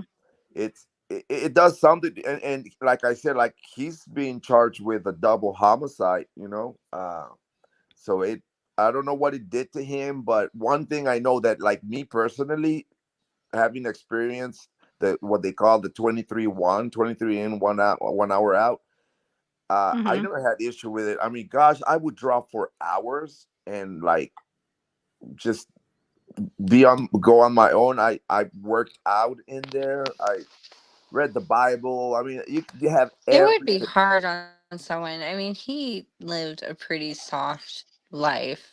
He had Hmm. his wife Yeah. and his daughter. He had one kid. He's used to quiet. He's the man of the house. There's two women in that house. He's the man. He's probably used to things going his way. So I'm sure losing all control and having that many people around you and it being loud and Yeah, people are huge, and just knowing people think that I killed two little girls. Like, people think that I butchered two little girls in the woods. Like, yeah, they hate me. yeah, You know what I Hmm. mean? They want to kill me. yeah. And he's got Odin guards filming him. And then when you tell one Odin guard he's not allowed to wear his patch, and so the motherfucker shows up with a tattoo, like, that would scare the shit out of me. Like, I what mean, the? and some guards can be really bad, like mean and bad, and Oh yeah, yeah. they just they that power, they're on power Hmm. trips. They may not have a bad day at home, Yeah. and then Hmm. some just are straight up corrupt. They'll bring Yeah. drugs in or this and make money. Right. So I can see a lot of variables here that may have caused them to weird out, but like I'm like, dude, if you're innocent, shit, fucking be To healthy, me, be aware, start right. I mean, hit every fucking TV station, hit, make a big old fuss, not act crazy and I eat think he's shit. probably I think he's probably saying some shit, obviously, but if he had anything that was concrete, I fucking did this. This is how it went down. Nick McClellan would be there in a second, like calling in lawyers. Like, if Nick McClellan had something to use, he would use it. It's unbelievable to me that he's basing his case off of bullet striations. Mm-hmm. Yeah, because Yeah. yeah, right. That's where, see, I think there's a lot of points we all fucking agree on here, which is Yeah. important. because we're all sort of are like middle of the road critical thinkers, Mhm. and that's impressive. And oh, Aaron's here If says, Nick McClelland walks into that courtroom and throws down a Matlock moment that makes me go, "Oh shit, that motherfucker did," I'll take it. I'll take it. And you know what? That makes it better for Right. everybody. That means there's a murder off the streets. The Patties and everybody get their justice. That would be great. If Nick McClelland can do that, hooray, let's throw the dude a fucking parade. But it doesn't look like he can do that. They're like, and it doesn't look like their police department is competent enough to have been able to solve this crime. And now had some election and the bodies, everybody's bodies were gonna get unburied. Mullins having a relationship with Anna Downham, and like she ends up dead in Dale McCurdy's like bathtub in a fire, like right down the road from Florida. Like it's weird. And I think a lot of the meaning of Richard Allen is because there is a huge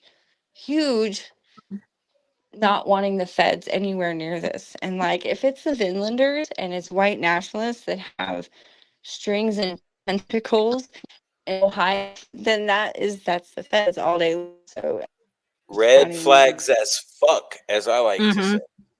Yeah. let me read some comments because Erin here says she's contributing to Noe. She says solitary confinement when you got pre-existing fucking depression is rough. With that plus different meds every day, not being allowed your showers or your outside time, and the fucking psycho Odinist jeering at you, threatening you. And remember their early reports? They were screaming all night, "We're gonna kill you, motherfucker, you child killer." that's normal. I mean, not normal, but I don't Well, yeah. know. I wouldn't say that's Odin's. That's just every prison child And killer Noe goes to. Preckerson says, remember Richard was in solitary for months. Westville looks to have a history of bad mental health treatment to specific guards. And yeah, meaning the Odins. And he seemed to be doing it better at Wabash. He is doing better. Yeah. And there was another one. Aaron said, "Gin, I'll take gin pop any fucking day. Being able to bullshit with people was the only way I got through 9 months." And I would agree. I mean, look, for me, I'm the type of guy, a day or a week would drive me fucking insane. I would get triggered because, I mean, being in a cage, it don't suit the prof. It's Yeah, see, I'm with Noe on that one. I'm because I am very much a loner. In a lot of ways, I don't get bored. I entertain the crap out of myself. I really Yeah. do. Yeah, what helped me a lot was like when I got into the drawing portraits, and that just was my therapy, man. I could, and when I was in general pop, or most recently when I was in Miami County, because it was in general pop, but it was protective custody, so I was around 20 people at least. um it was harder to concentrate, and then you gotta listen to their bullshit. You gotta see dudes grabbing their nipples and playing around like idiots. Oh yeah, Like yeah. it's so I said, fuck this. And you know what? hey, Yeah. Hey Noe, would you please, just so everyone can get their laughter as a Mother's Day gift, can you just real 2-minute version of the Keegan Klein and the nipple pinching and all that shit and the hair pulling? God, Just man. tell a funny story. Come on.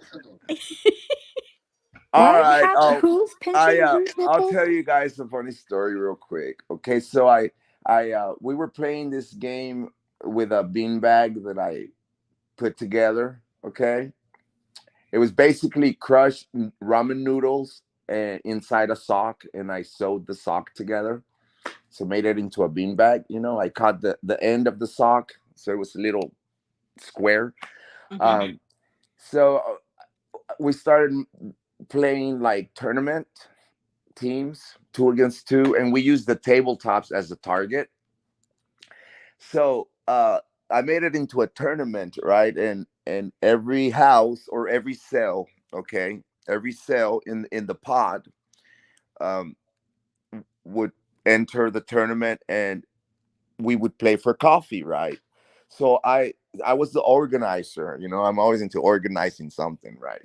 I was so I would come around each cell and collect coffee, right? And when I got to Kagan's cell, he was there with his little crew, and there's my cellmate happened to be his best buddy. Well, in prison terms, his bitch, right? Or Mm-hmm. I don't know who was the bitch. One day it was Kagan, the next day it was Bryce. They went back and forth. But anyways, so I went in there to collect the coffee for the beanbag or the corn table tournament, and these fuckers were Kagan was laying down on the bed, and the other one was sitting next to him, pulling his neck hairs, you know, grooming him, so to speak. And when I walked in, I said, "Hey, you guys, I need the coffee, right?" Uh, Bryce pulled his fucking hair, one of his hairs on his neck, and Kagan went, "Ow, bitch!" And I said, "Motherfuckers, give me the coffee. I gotta go. I ain't got a lot of time to spend in here." But I would come to their door, and collect the coffee, and that was one. That's like one of the funny stories. All I know, one thing I can tell you is that when I talked to David Vito, he came to meet with me here in Wabash. The first thing that Vito said to me was, "Are you the one who drew that cartoon of Kagan?" And I said, "Yeah." And he just started laughing. He said, "That was fucking hilarious. I mean, I was like, I thought you were here to fucking interrogate me, dude. But anyway.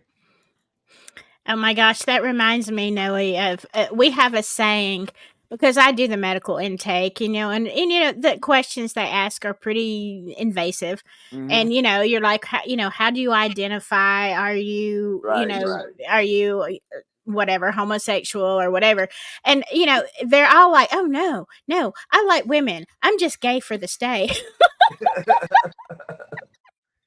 Oh God. And they are. They are. It's like I don't talk about the jail on my channel just because it's too bad. Like I can't. It But is. I will say this. I have been quite impressed with the creativity the inmates have. I mean, just when you think you've seen it all, it's like, where did they even come up with that? Yeah, I hear you. I mean, I'm always into like either art. Art is my hustle, and my currency is coffee. Other people would want food, is their currency. My currency is coffee. Mm-hmm. If you got coffee, you're well in there, and I always try to keep up, stocked up on coffee. So, and my hustle would be more art or tattoos. I pick tattoos, um, and like um, to entertain myself, kind of like to get me out my mind out of the setting there. I do get involved with like the Bible studies, and I would go out to every Bible study, and anything that they came out to offer us, that or service on Sunday, I would go and join in that. But anything involving like I I hate the most is gang banging. I cannot stand gang members. I'm Mm-hmm. not one. And now when things started to get uh becoming an issue with me in my county, that was the number one problem, was that I was having problems with gang members. And when it, oh gosh, sorry about the train, guys, but try to run to the farthest room. And when that happens, and Silky, by working in that setting, they these people, they don't respect, and they're, as a group, Mm-hmm. they will tear something up. I mean, they will tear you apart. And Yeah. so for me to stay away from that, I would always, during the intake specifically, I'd always tell them, if you put me in a room and I spot the first dirty white boy, I'm just gonna, it's gonna be a fight immediately. So I am at war with the dirty white boys, and nobody would ever want to take a chance. I mean, I'm talking locally here, right? Locally in my county. Right. Right. So they know me, and they know, that just too many issues. Hey, Noe. And that's how I end up housed with Kagan. Yeah, They, hey, Noe. uh, I was going to say that. Why don't you, for the new listeners who might be tuning in, why don't you actually like very clearly explain why were you like where you were going, like why were you with the chomos? Because you've told me and it's absolutely sensible, but it's it's exactly what you were just saying. Like, would you explain it clearly for the new yeah, listener? I pretty much kind of said, I mean, without being too specific. Yeah, I had issues in my county, and my county had just lost the capacity of housing me in a small jail. Now they just built a brand new jail. They just opened it like not even a month ago. But in the old little jail, only housed 80. Ran out of places to house me, and just any pod little. It was only 4 little pods, of 10 people each, and they had like 30, 20, twice the amount. So it was packed, right? And so I was being housed like wherever they could, sometimes without um, a toilet, without drinking water, and like those are basic rights. As an inmate, you need to have you have basic rights. You have to have a place to shit, a place to shower, have some water. So they were housing me like in a gym all by myself. So because I was just having too many issues with too many, and they were mainly just gang members, the people that would gang up and oh, you owe me money, I and da da da, you robbed, you took shit from me in the streets. And when you meet up with these people in jail, it becomes an issue. So at some point, the sheriff had to do something, and that's when they moved me around, and I left my county under administrative segregation, or not. I'm sorry, not at protective custody. Okay, so when I was transferred to the facility who was gonna house me, which was Miami County, uh, my classification just followed, um, and I ended up being in the block where they housed the protective custody people. And yeah, there, you know you have your sex offenders, but it's not just sex offenders. I mean, you can be in protective custody for many, many, many reasons. Maybe because you're an elderly inmate and you would get uh, abused in a general population. An elderly inmate or a former gang member who has a hit could go to protective custody. A person with an OWI who has an enemy or whatever, you don't. It's not. There's so many reasons that you could go to protective custody. Right. You know, but everybody, they just kind of like say, "Oh, well, you were with sex offenders," and they label you, and then they start slandering you, then they start profiling you, and all shit goes south real quick, right? Yeah. We just had that last week. We had an inmate that, I mean, his problem is he kept getting beat up because he owed everybody store. Hmm. Okay. And so, we had put him everywhere we could, and the very last block we offered him is with the Chomos. And Hmm. we're like, okay, but you understand this is where you're going to be. Because there wasn't a choice. It's like, well, here or take your chances somewhere else, because we literally do not have. We're way overcrowded too. We have nowhere to put you except there. So Hmm. that's where he went. Yeah, that's how it happens. It just, yeah, and They don't separate chomos at LA County Jail. You just get put in with population with what color you are. So if you're a white dude, you're a chomo, you're getting put in with Aryan Brotherhood. You Well, like in Oh gosh. you Texas, better hold your ass. in Mm-hmm. Texas, in Texas, in order for you to go into administrative segregation or a protective custody, you have to like get whooped first. I Mm-hmm. remember you Yeah, I got was gonna yeah say like once you get whooped, they'll send you to the yeah medical unit. a But when you sad first Exactly. get booked, sad they'll or throw you in the Yeah. general pop.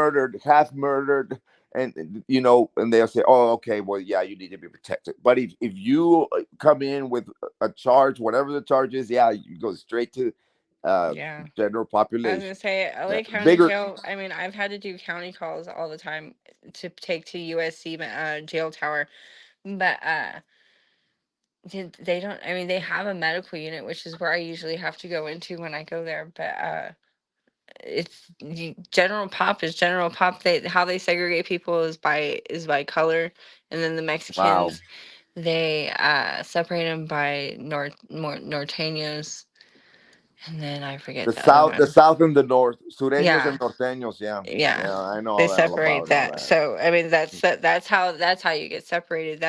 But they don't care what your charges are. Yeah. Yep. Yep.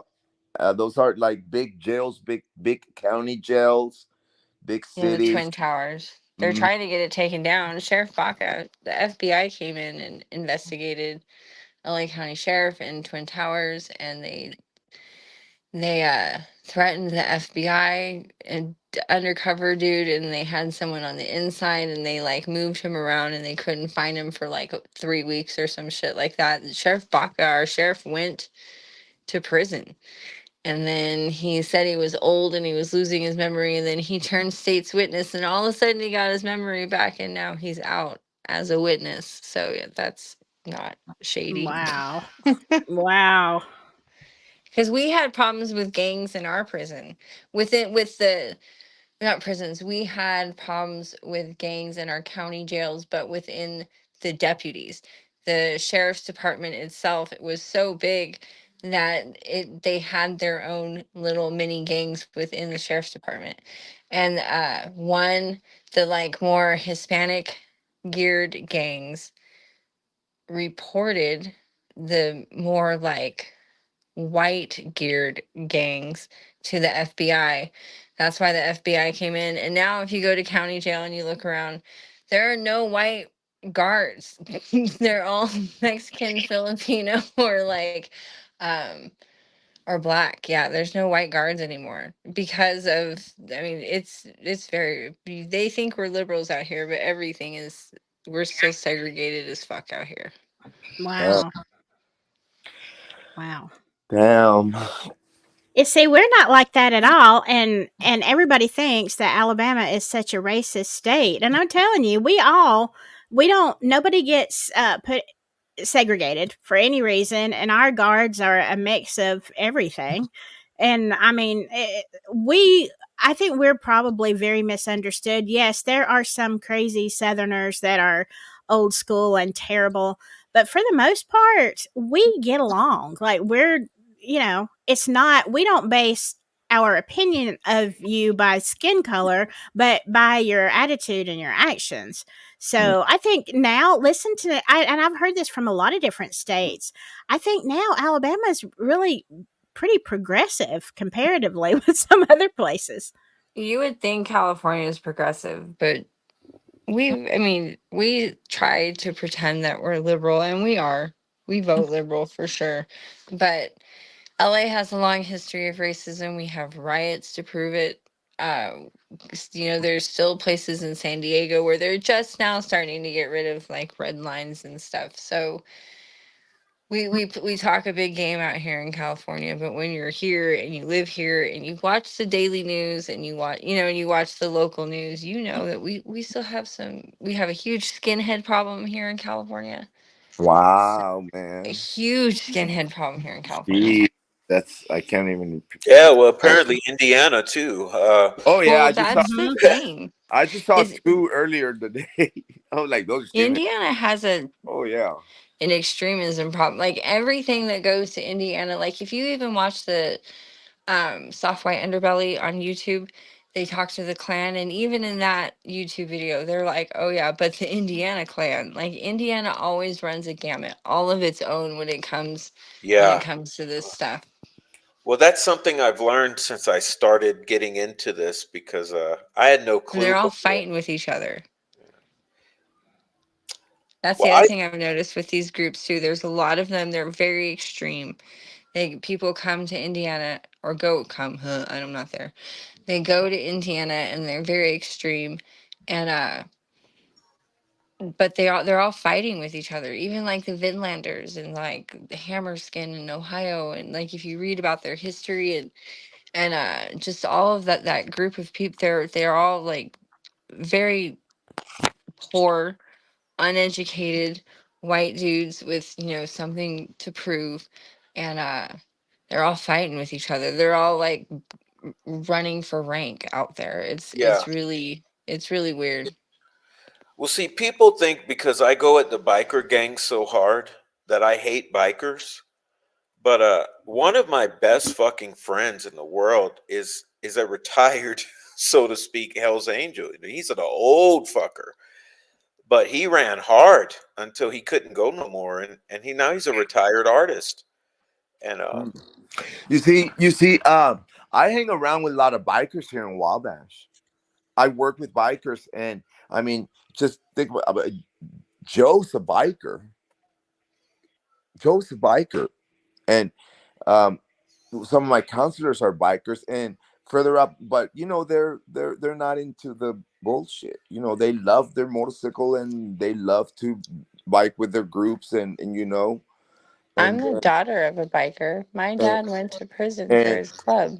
now up in Goshen, when I lived in Goshen, I knew some bikers that were into the running, but they were good friends of mine and we were associates. So, I have no issues with bikers either. yeah, my issue is with child killers and fucking liars about child killers and chomos. It's like Hmm. that's where I'm at, and but I want to get myself out of it. I want to take advantage of you three being here right now because it just occurred to me while y'all were talking that we have a rare opportunity right now because you three are very knowledgeable about government and prisons. I mean, I almost want to drop off, but I wanted to ask because you three are amazing with your experiences. That I mean, in your lifetimes, let's go one at a time. Like, how many pretrial detainees have you come across in the fucking prisons that you've been in and out of? I can go first on that one. And of course, I've seen a lot of pretrial detaining I've just here in the state of Indiana, I've had legal issues 6 or 7 times related with alcohol and drug possessions. And um, typically, I've never seen one for anybody go to prison as a pretrial detainee. It typically they go home when it's just not like a level 6 felony. They let you go home. It's kind of like an OR. Do you know what an OR is? Hmm. Okay. In this county, I've seen people they'll come in the jail and they'll ask you a bunch of questions, the court people, and they'll if you get granted the pre-trial, if it's called a pre-trial pre-trial release. Pre-trial release is what it's called. And and if you qualify for it, like if you haven't been in trouble a lot and shit, they'll let you go home. I've never seen anybody. I've seen people put on 72-hour investigative hold, um and but I've never seen anybody who's awaiting a court hearing uh go to prison. Now, the sheriff of this county once told me, um, when I was going through the episodes where like they were running out of room to house me, the sheriff of this county told me that he just didn't know where to put me, and he was working with other counties to see if they wanted to house me. And he said, and the last alternative would be I send you to safekeep at Department of Corrections, right? And he said, but the only way I can do that is if the judge signs for it. Okay. And I was like, well, I mean, whatever you got to do, but I'm tired of living this fucking. They were housing me in a booth, in a fucking visiting booth for a while, right? Um, and I was like, I got to sleep standing fucking up, dude. I mean, come on. And sure enough, they moved me to a different county as a pretrial detainee. But that was the only time I've ever heard anybody, of anybody even there being the chance of being housed in Indiana Department of Corrections as a pre-trial detainee. He said that was like the last the last offer, what would be going there. But luckily, he found a place to house me, and I didn't have to go through that extent.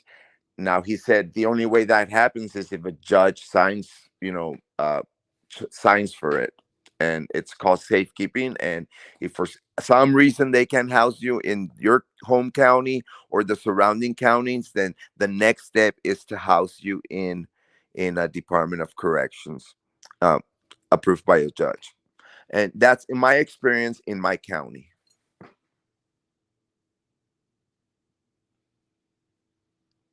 Well, I don't know who's next. You are, Whoever. baby. You are. You're good. Okay.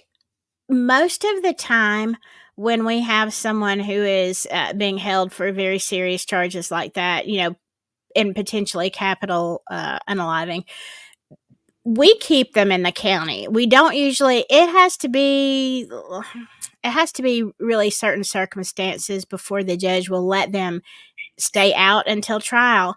Now, that being said, we had a case. This happened, and he was held at DOC for about 2 years, 2.5 years. And the reason is because he had. I mean, it was just a horrific uh, deal. And one of the victims was a 6-year-old boy who was not just unalived but tortured. And on top of that, it happened in the town where the jail is. So even though we're a county jail, it didn't happen further out in the county. It literally happened a few blocks from the jail. Mm-hmm. So there was no way that we could keep him safe because you have, all the employees. Not that we, just go around hurting people, but there's always that chance because you don't know in a small town who's related to who. And so you have the employees, you have, of course, the trustees and anybody else coming in and out. The chances of him being hurt, or somebody, not looking, oopsie, I left the door open. You know what I'm saying? It was not safe for him to be in our jail. So they did send him to DOC, and I believe he was there about 2 years. And then they brought him back for a week or two while his trial was going on in our courthouse, which is across the street. And as soon as they rendered the guilty verdict, which, it was a slam dunk, they immediately sent him back to DOC. But that's the only one. And we have some horrific cases, but they don't involve children. But that's the only DOC one that we had to send away because of the circumstances. I mean, we literally could not keep him safe. I mean, heck, I hated to walk in there myself. It was just that bad. It was so bad. Wow. I work in detainment centers, so it's not really my wheelhouse. But just as an American citizen who pays attention to what's going on in the world, I've never heard of it. They're not very common instances. They're not. Hmm. But I do believe, well, I do know that when you're in custody, and I know just from like guards talking and stuff, when you're in custody, the county who you're in custody that you're in custody in, they are responsible for your safety. Silky might need to help me because I don't remember the three things. Their three main duties is to keep you safe. I can't remember, but there's three things, right? Oh, be consistent, safety, and another. And when when that is not able to happen in their county for any reason, okay, they have to keep you safe, and they have to keep you safe, and that could be anywhere. It could be in another county jail. It could be at a state facility, or it could be at a federal facility, or it could Hmm. even be at a state hospital. But Yeah. their primary responsibility is to keep the inmate safe and be consistent, and uh, make sure that you know they don't get hurt, etc. So, I mean, that I know just from my experience. But have I heard that it's been to that it's gotten to the extent to where like inmates on pretrial detention get sent to IDOC or to DOC or federal hubs? That's not very common. It's not. It's very, No. very rare. No, usually what we do, and for ours, we send if the crime committed was committed in our county, and this is especially true of officers of um, COs that we find that go bad, because my county, we're really really hard, like on anybody who's dirty. It's not like prison. Apparently, Alabama prisons are a completely different animal, but we slap everything we can on our corrections officers that are bad, but we don't house them, of course, in our facility. And so anybody who has they usually go to a neighboring county, and that's the more common thing. Yeah, the one case that I was talking about that did go to DOC was, it was just, I don't know. I guess they felt like it was so bad because it involved three or four people, one being a child, and they weren't the same family. It was like different people, and I think they felt like there really was nowhere else they could put him where they could guarantee his safety until trial. But it was definitely the odd thing. There you go, Prof. Well, yeah, I mean, what I'm getting at, I guess, is that here's we got a guy, October 26th, 2022 was his arrest date. October 26th, 2022. So we're at a year and a half, and we'll be going on to 2 years by the time he hits the courtroom, optimistically speaking. So 2 years. And you've kind of seen him kind of roller coaster. I mean, he deteriorated to a point where I was afraid he was going to die. And then Mhm. since then, he's kind of bounced back a little, but he still looks like he's probably suffering, a lot of anxiety or mental health problems. Um, and I don't know. I worry about like looking towards the future at this whole process for people and thinking,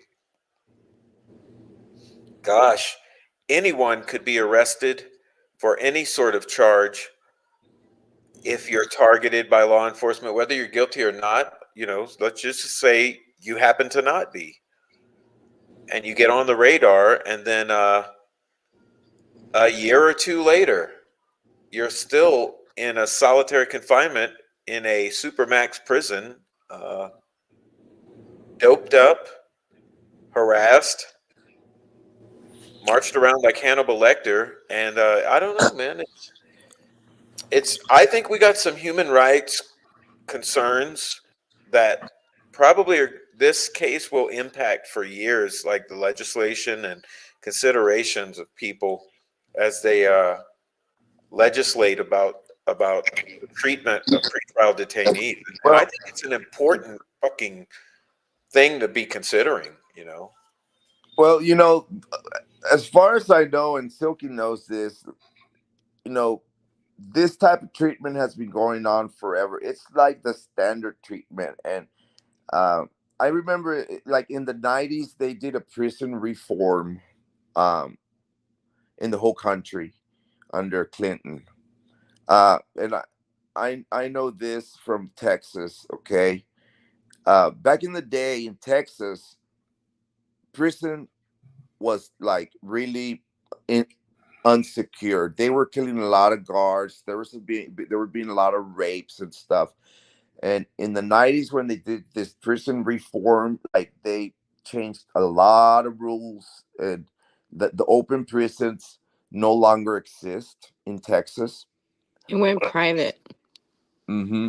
And and it helped a lot with like a lot of rules and stuff and regulations, you know, and it did slow down the level of violence in Texas inside the prisons.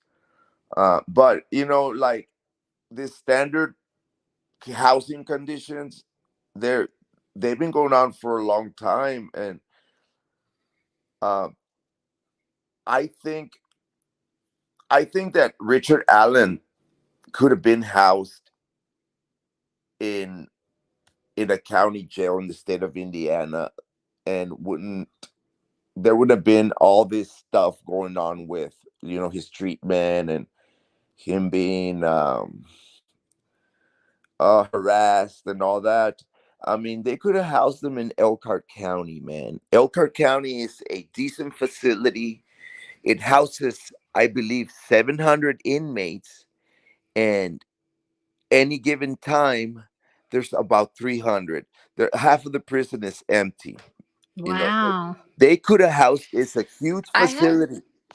I don't know why in the world. I mean, there's other counties that could have housed Richard Allen. It didn't. Okay, I understand I have a if Carroll I County have didn't a have the brother. capacity, but there is not. You're not gonna tell me that he had to go to DOC. He could have gone to another prison, county jail, and none of this would have happened. None of this, the Odins and the Bulls, or the harassment. Mhm. Yeah, I have a okay, go ahead. brother who goes in and out of jail and prison and stuff all the time. And he says that he prefers to be in prison than county jail. So I don't know what that means. I'm just throwing that out there. Well, that's the other thing, and that's the other thing that it's true. Like when you're awaiting, when you're awaiting sentencing, and I guess obviously after you're found guilty, most inmates are like, I can't wait, man, to go to prison Mhm. so I can get over there and do this and do that He and learn the says program. Mhm. he I says mean, you can't smoke in the county jail, but you can smoke in prison. certain states probably you still can. Not in California anymore, but you Not in used to. Texas either, but some states might. uh, I used to buy him the big can of tobacco and rolling papers at the commissary. It's like uh-huh $450. Wow. The only time I ever got to smoke, it was in the 90s. No, it was in 2000s. During a extradition, when I did get extradited to Texas, because I did my time in Texas. It was in Kentucky. they We stopped in Kentucky at a hub, and I can't remember which one it was, but they as like you go into like the intake, right? And Mhm. they would give you your uniform, whatever, your little hygiene little pack, and a box of cigarettes and a box of matches. I was like, holy cow, this was in the mid 2000s. Okay. Now, any other facility that I've ever been to, it's a non smoking facility. Now, they had e cigarettes one time here in Wabash County. And I'm not a vaping type of guy. You know, I never like vapes or e-cigs, but they How had much that does for a an while. e-cig run you at the commissary If in it Wabash? back in that day when they had them here, because they got rid of them, they went for Uh-huh. $15. $15 for an e-cig? Mm-hmm. That you take like 20 hits and it was done, Yeah, yeah, right. something like Hey, Because that. I know that they like upcharge everything at the commissary, don't they? Yeah, oh, motherfucker. Yeah. yeah. Yeah. You know, the most common, you know, thing. Let's your ramen soup package. Um, they go There's like right now. different packages too, huh? Like some Yeah, come with like a nacho cheese spread and like certain types of ramens, and then there's like a spicy the different package, and then there's like seasoning. a Yeah, beef different package. seasonings, but they all cost the same. Okay, and Yeah, yeah. the last that I remember, they're like $1.50 a bag.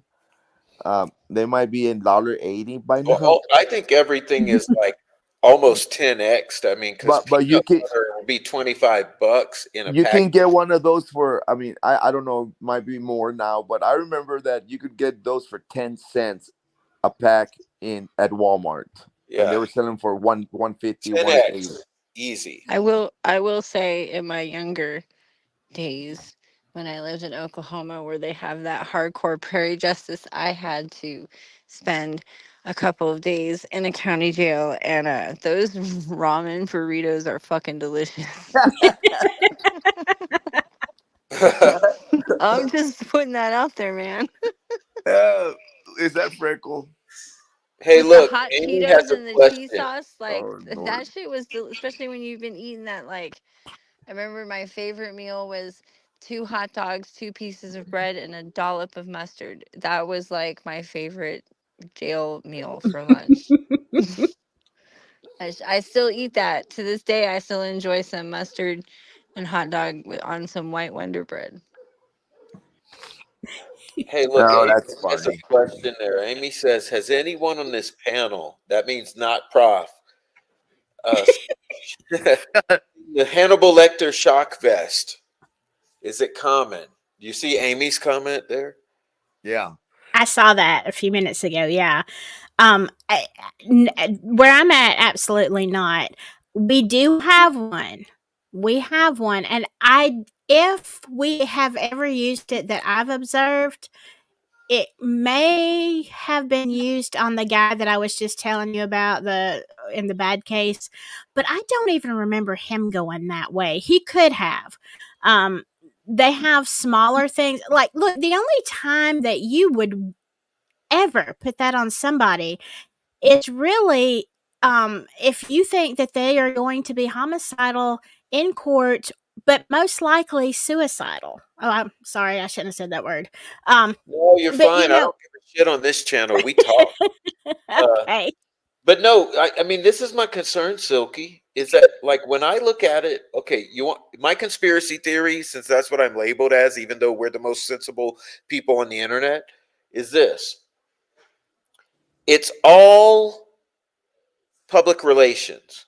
They want to make him look like Hannibal Lecter, make him look Mhm. guilty, make him Yeah. look like a monster, because you can't tell me that they're at all concerned that that little shrimp of a man, as weakened and beat down as he is is when they have 5 guys around him that look like Hulk Hogan, that Right. that they need at all any sort of control like that over him. Like they could easily pin him down and break his neck. And I think Mhm. it's all optics. And I have a hypothesis even saying, would you have noticed in Richard Allen's famous Hannibal Lecter photo with the dirty shirt, they purposely cuffed him all fucking twisted up, and they are always cuffing him that Mhm. way. Yeah. Yeah. In my experience, I didn't even know that they had such a tool thing. You know, I've only seen the tasers that they carry, and in my experience, I haven't even seen that. I haven't even seen ever see a CO having to tase someone, much less the vest. I didn't know about those vests until Richard Allen. Yeah. I've seen some fucked up shit at LA County Jail, but like those people were legit like violent psychopaths. And while they were incarcerated, they were There's some crazy shit. Like I've seen it, but not on a pretrial detainee, or not. I guess he's not a detainee, not Yeah. on a pretrial inmate. Yeah, you're right about that. I was told, because I rarely I see them all, get shackled and they're going to court, and we have, I mean, legit, we have some psychopaths going to court on the regular, but they do have, occasionally, they have like what, like little wrist uh cuffs, like shock cuffs, or they can put them on the ankles or the wrist. But I haven't even seen anybody, and we've got some crazy folks, I'm telling you. Uh-huh. uh I've not even seen them go with any electronic device. I mean, they're accompanied by deputies, like, When it OJ ran, they shackled the fuck out of him. Yeah, well, now they're shackled good. They're shackled real good, Yeah. but they're not, you know, yeah, that shock vest, I had to, when I saw it online, that's the first thing I did, is I went to one of the sergeants and I was like, "Do we have anything like this? Cuz I've not seen this." And he's like, "Oh yeah, we've got it. It's here. We just don't use it. It's I very thought it rare." was like something bulletproof and stab proof for his protection. I didn't know it Uh-huh. was like a straight up Yeah, that's shock what I thought vest. too. I thought it was a turtle suit, like a suicide A suit, so turtle you can't suit. like stab yourself. We have those Right. at LA County, and like people walk around, have those so they can't stab themselves. People can't stab them. We've had them for, we've had some crazy, people go on trial here in LA. So I've seen some crazy shit, but like not like that. Right. Yeah, I'm with Not you, a shock Freckle. vest. That seems weird. I'm with you, Freckle. I thought it was for his protection, and turned out to be that it was to, you know, tame him down, but the guy doesn't seem like he's going to. I mean, like you They said, even write him in like a little box in the back of that van. Like he's not just sitting in a seat. Like he's in a box. And right? funny story. I actually lived in Terre Haute, Indiana for like 5 minutes, and it just so happened to be at the time that they took Timothy McVey into. I don't think that he was sitting into the prison there, because that's where he died. And I remember the day they took him in, and I don't remember him maybe he was sitting in a box, now that I actually sit here and think about it, but I don't remember him sitting in a box. I remember like the whole caravan going across the railroad tracks and like seeing it from a Wow. distance. And I thought I remember Mhm. seeing him, but So, I don't so remember you him were sitting in a fucking box. And you that were in dude the blew area up a when federal building. what you were in the area in Terre Haute? What were you doing there? I lived in Terre Haute. When I got out of the Navy, I followed a boy there, Oh. which is really weird. Something else about that is that that boy joined the Marine Corps, because I was in the Navy, he was in the Marine Corps, and he joined the Marine Corps because he stole that ammonia, whatever stuff, the same stuff that Derek stole, and hit. Yeah, And when yeah. That's he what they went used to for jail, meth. yeah, and he used it for meth, and he had like an uncle that like who is famous in the town, but notorious because he like shoved some dude in a barrel of acid over like a bad meth deal or something. And his choice was join the Marine Corps or go to jail. So I can see where they would be easy on Derek, because my experience was is they let that guy off. Oh wow. But he did the Uh, same thing, but he stole like a barrel of it. He didn't steal an entire fucking tanker of it. huh. Let me That's ask like that was you. always been weird to me, because I knew Let a me kid that ask did you. that. When you said you were there the week when they executed Timothy McVeigh.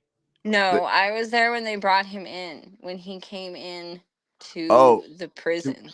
when he came in to be held in custody to Yeah, await they shut the whole his. like town down, but they didn't like Wow. they didn't tell anybody what time of day he was coming in, and then all of a sudden there was like cops everywhere blocking off every But intersection, and I just saw.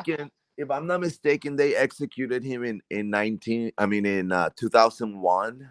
Yes, yeah. In, So yeah, that like would make sense, because that's when I got out of the Navy. in July or something. Well, Something like in that, yeah. Because in my EAS was in April. okay, I lived up here in Indiana at that time. I'd been here at least 3 years by then. And during that time when they executed Timothy McVey, in within a week, they executed 2 federal inmates Yeah. that time, and the other guy that they executed was from Brownsville, Texas. His name was Juan Raul Garza. He was a He drug was the lord. MS. He was the. Was he a Norteño or was he MS-13? No, he worked for the Gulf Cartel. He Oh, was never mind. his Yeah. crimes. His crime. He committed a federal crime. He kidnapped someone in Brownsville, took him across the border, and assassinated him in Yeah. Matamoros, There's. Mexico. So his crime, and they Isn't pinned that where him they to just like, had that one shooting, Matamoros? yeah. The last thing they had there that I remember was they kidnapped 3 Americans from Georgia Yeah. Yeah, and they that they killed were them. that went there Yeah, that was a for huge plastic story. surgery. Yeah, they Yeah, went there for. I just was just on the like that. border. I was in Eagle Pass when that happened. She Uh-huh. went to get plastic surgery, and Yeah, because they have a and lot of Haitians mm. in Mexico right now Well, because of COVID. the guy that Juan Raul Garza kidnapped and assassinated in Matamoros was played soccer with me in at Brownsville Porter High School. Oh shit! Yeah, Wow. he killed him in 1990. I think it was like 94 or 5, and he got sentenced to death, and he got executed days after Timothy McVey. So Yeah, you were around there when that in that area. That's interesting. I had left by the time they executed him because Mm. And you know I didn't last very long in what's Indiana. fun? What's really was so crazy about that case with Juan Raul Garza was that the kid that he assassinated was dating his daughter, and his daughter was pregnant, so he dated he killed his son-in-law. It was over a $40,000 drug debt. That's some telenovela shit.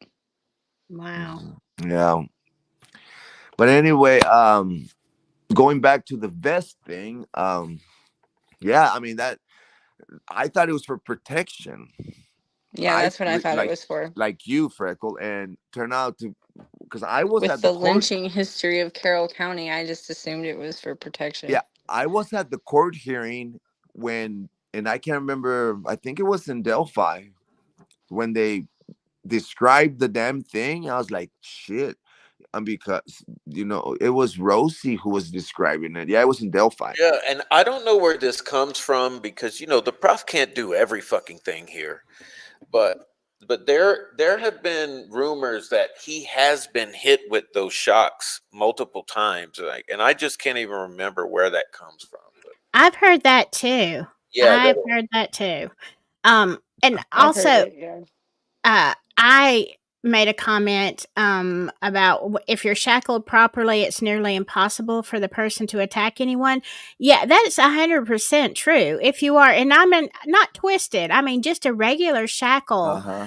they can't get their hands up. Like Especially a dude who's 5'2" or whatever, 5'4", and all hopped up on he probably is on the psychotic cocktail, which is Haldol, Ativan, and what is it, Benadryl. So I don't know if it's Benadryl anymore, but I know that there's. Go ahead. I mean, I so if haven't he's all noticed. hopped up on that, and Silky, have you noticed? Does he wear the box that's attached to the belt? Have you noticed if he's got the box when they've transferred him? I really can't tell because there's not but just a couple of seconds. I've never seen an angle where I could tell. Because if he's got the black box, I mean, what that eliminates all movement from your upper torso. Like you can't do anything if they got him on the black box attached to his waist. So I don't see the need for. I thought it was the bulletproof or vest for protection. So yeah, man. We have a black box, but the way we do have a padlock. So I mean, I know this because when I see people into court in the morning if they haven't had their medicine, and I'm walking down the hall and I see them. I'm like, hey, hold up just a second, let me get, it depends on what the medication is, but a lot of these people take psych meds, and they definitely don't need to be in court without their psych meds. So I'll be like, hey, hold up, let me give so and so their medicine. And they literally, like, they cannot they have to bend the top half of their body way down to try to just get the pill to their mouth. Absolutely. I know what you're talking about. Yeah, you can't, like, they can't move their hands. They can't go to the bathroom. If they're out there all day, the deputy has to unloose them just to let them go to the bathroom in an emergency situation. You know what I'm saying? They can't, you can't move. Then those, you'd probably have a better chance of using your feet, but those dang leg shackles are so heavy. I'm not sure I could walk in them at all. I have to put people in 4-point straps on my gurney all the time for 5150 holds, because obviously some people don't want to go. Right. And just those neoprene straps, like strapped to the gurney, like that, like ain't no, like, one, there's only one person that I've been like, that motherfucker is gonna break right out of those straps, but he was high on PCP. So besides that, like, they're pretty effective. Well, Even just neoprene 4-point straps on a gurney are effective. let me Especially ask. for a 5'4" hobbit pharmacy tech who has a dad bod. Let me ask a question to I could take that motherfucker down. Me too. This is a question for the panel and the chat. So if you're in the panel, please answer this verbally. But if you're in the chat, like, let's put a 1 for yes or a 2 for no, something like that. 1 for yes, 2 for no. But who thinks that that his whole shock vest and the leash and the whole 9 yards is for optics? It's for sure to make him look like Hannibal Lecter. They just want to make him look like a fucking child murderer, serial killer, Hannibal Lecter, the worst guy on earth. Let's chime in. Is this a PR campaign or not? Yes. In the chat, 1 yes, 2 no, and let's go with Freckle Joy first. What do you think, Freck? Oh yeah, for sure. Looks like it. Yeah. Yeah, I'm gonna go with 1. I'm gonna go with 1. How about you, Silky? 100%. Yeah, so it's almost unanimous. And then I would think, I'm sure Ruckus Rocks or someone else is going to say, no, he's a danger. They didn't even do that to the Night Stalker pretrial. Yeah. You're right though, Prof. And he got caught in a neighborhood by 15 like neighborhood locals. Like, everybody watched that shit go down. He ran into the police car because he wanted to be caught so bad instead of get hit by pipes. And like, they didn't even treat him like that during pretrial. The Night Stalker, Richard Ramirez, all the documentaries. Right. He didn't come into court in a shock vest. No, he did not. No, I mean, look at Brian. That was the 80s when we didn't give a fuck. Yeah. He more recent than Ryan Kohlberger. You got 4 beautiful college kids slaughtered like animals, and Brian Kohlberger walks in like fucking GQ of the year. Yeah. Exactly. Oh, you killed me, man. Oh, that Richard Ramirez used to walk in the court and do all kinds of weird shit, like flip the judge, and he had the pentagram on his hand. I remember the pentagram on his hand and that sinister face that he would give everybody, or I was a little kid when that happened, and it's like I lived in LA when that was going on, and it was really like scary. Like, it was the first like panic that I remember. Yeah, whatever happened to serial killers? Like, when I was a kid, there were serial killers everywhere, and then like the Twin Towers went down, and all of a sudden we were now they have about channels. I'm gonna tell you what happened. The serial killers disappear. The internet. I miss me a good serial killer, man. There's a few with YouTube channels. We'll be finding out. So serial killers, the thing of the past. Now you got online catfishing and it's weirdos, more like online stalking. But I wonder what social dynamic made that happen, where like crazy people just started to stop. Maybe they still do, we just don't hear about it anymore. I don't know. I hadn't really thought about that, but I mean, I'm sure Do you there are remember in the some out 80s? there. Yeah. Especially in LA, like we had like the East Side, we had the Hillside Rapist, we had the Night Stalker, we had the Hillside something else, and then we had the cult that was killing people. Like we've had all kind, and then all of a sudden Twin Towers happened, and we were all worried about, you know, Foreigners. terrorism, and then Foreigners. Yeah. serial killers just disappeared. Like you just stopped hearing about them. I guess all of these random shootings all over the place have. I Yeah, guess the replace serial serial killers. killers. Yeah. The serial killers may have gotten hit in the crowd too. I don't know. Yeah. Serial I don't killers. know. They're taking them out. That's Serial how they're killers doing got it. taken out by a mass shooter, so there's that. America. A stray bullet hit the serial killer. Well, I now they miss all me a work in good serial killer warehouses, though. and they go and they shoot up schools. Is what it is. Yeah. Yeah. They play video game. Okay, the school shooter is basically like your frustrated basement dwelling, video game playing, mom's basement guy. That's Call of Duty is a social Yeah. epidemic that needs like that game You're sexual is frustrated. incels. Face, Like what did you say, we had an Prof? incel here in Santa Barbara that killed a bunch of people, a bunch of college students, You're sexual just because he couldn't get frustrated. laid. Like, Mom, can you imagine basement being so living, mad? video game playing. But that you do bring up a good point with video games. I wonder if maybe some potential would have been serial killers get their frustrations out by playing things like Call of Duty and whatever. Maybe it feeds that part of it. them that I think it absolutely does. But it's Yeah, also all of that shit was designed to turn people into like proficient killers with the hopes that they would go into military, and it never happened. and when you Yeah. add I- being rejected by like the person you're obsessed with and becoming sexually frustrated, and you add that to it's yeah. I had a boyfriend who played Call of Duty constantly, and like I remember when I would fall asleep to the sound of that gun that and when we Oh broke God. up, I had to play YouTube videos of people playing Call of Duty with that gun in ways Oh to fall wow. asleep. So like it does something to you psychologically.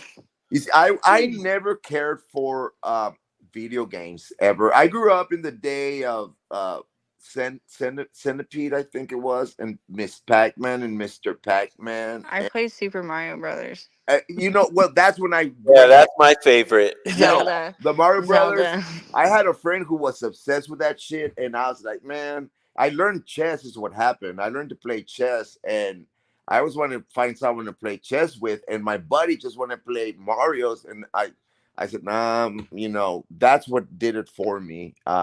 But I did used to like Pac-Man, and that's like I don't know used anything to about watch- video games. I I can't play. liked Pac-Man at Pizza Hut on that big screen with the ball in the Mm. lobby. Do you remember when they used to have Pizza Yeah, Hut yeah. restaurants? I can do World Cup.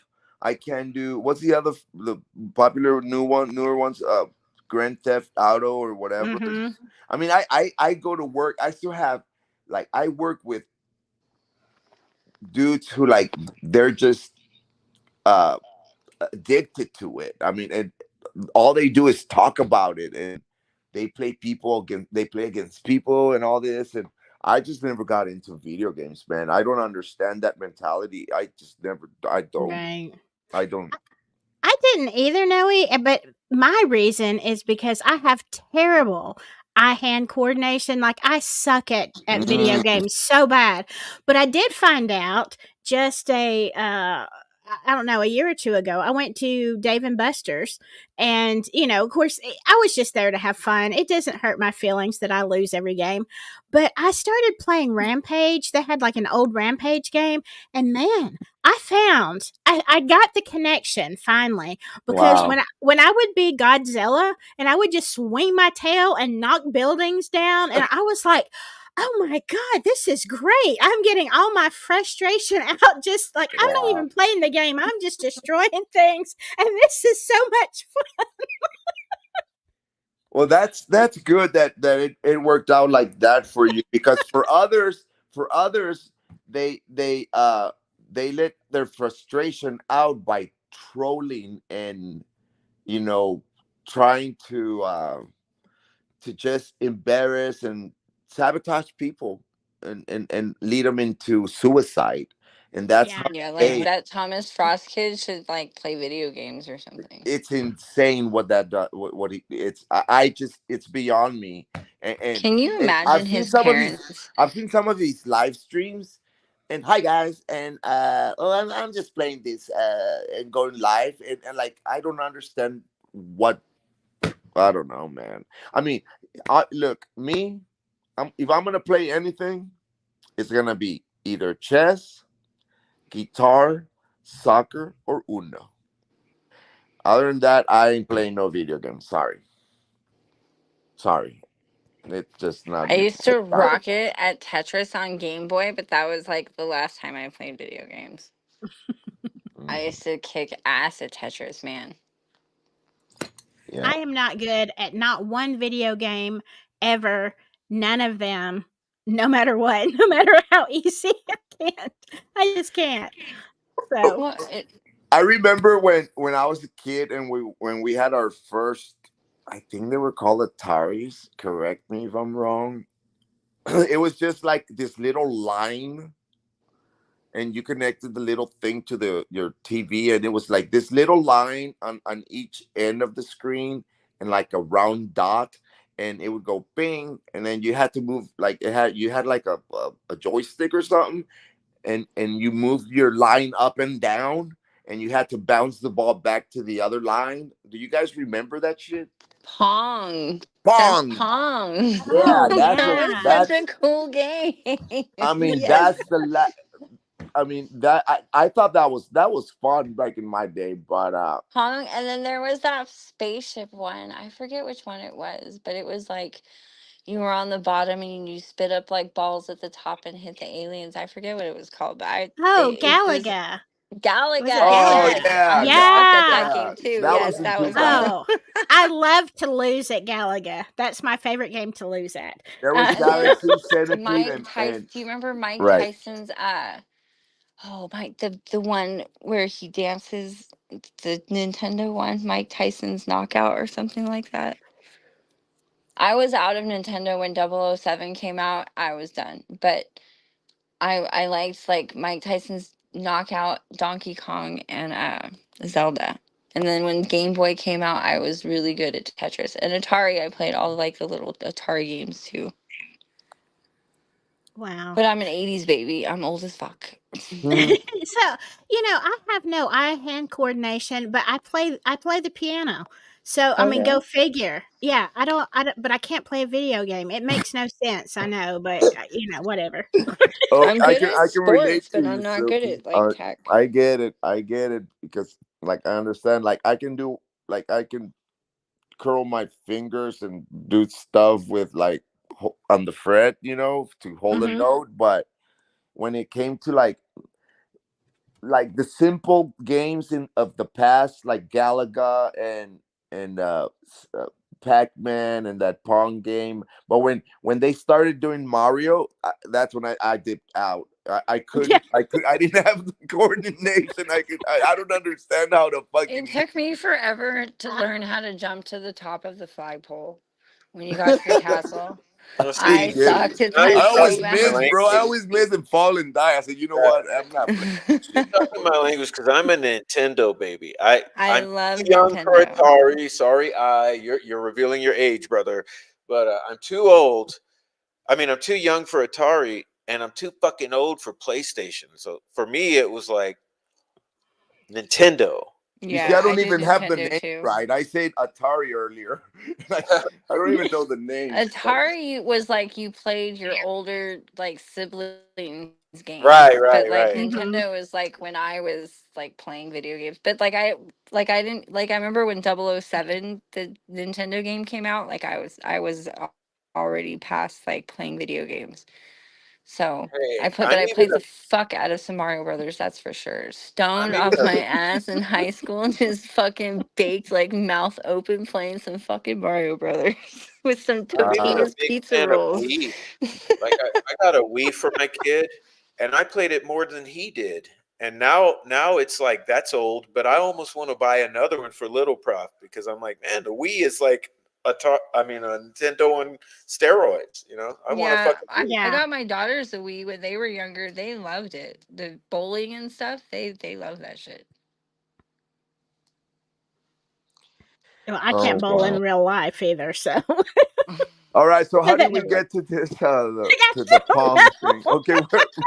Let's, Somebody brought up incels being killers, and yeah. That was me. That was me. That oh, was me. Sorry, I'll take the hit on that one. It's me. I'm the problem. well, I'm Wait, reading the comments. Everybody's talking about Atari and Pong, and I'm like, they got into it. Pac-Man Classic. Another, Space, there's we're all look, boomers. We're old as fuck. You know. Space Invaders. I don't hey, know I'm that game. 45 years old. Hey, I was you're a young born in chick the to me. 70s. You're young, Freckle Joy.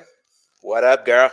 I'm an 80s baby, but I like graduated in the 90s. So I'm old. My daughter's graduating from high school, and sometimes she says things, and I realize that, like, damn, I'm really fucking old. Same. I grew up in the 70s, 80s, and 90s. Yeah. I was born in 78, so it's not like I Mhm. grew up in the 70s. I was a toddler. I Oh, remember. I remember the late 70s. I remember the bell bottoms and that disco stuff. And what was that one movie, Grease?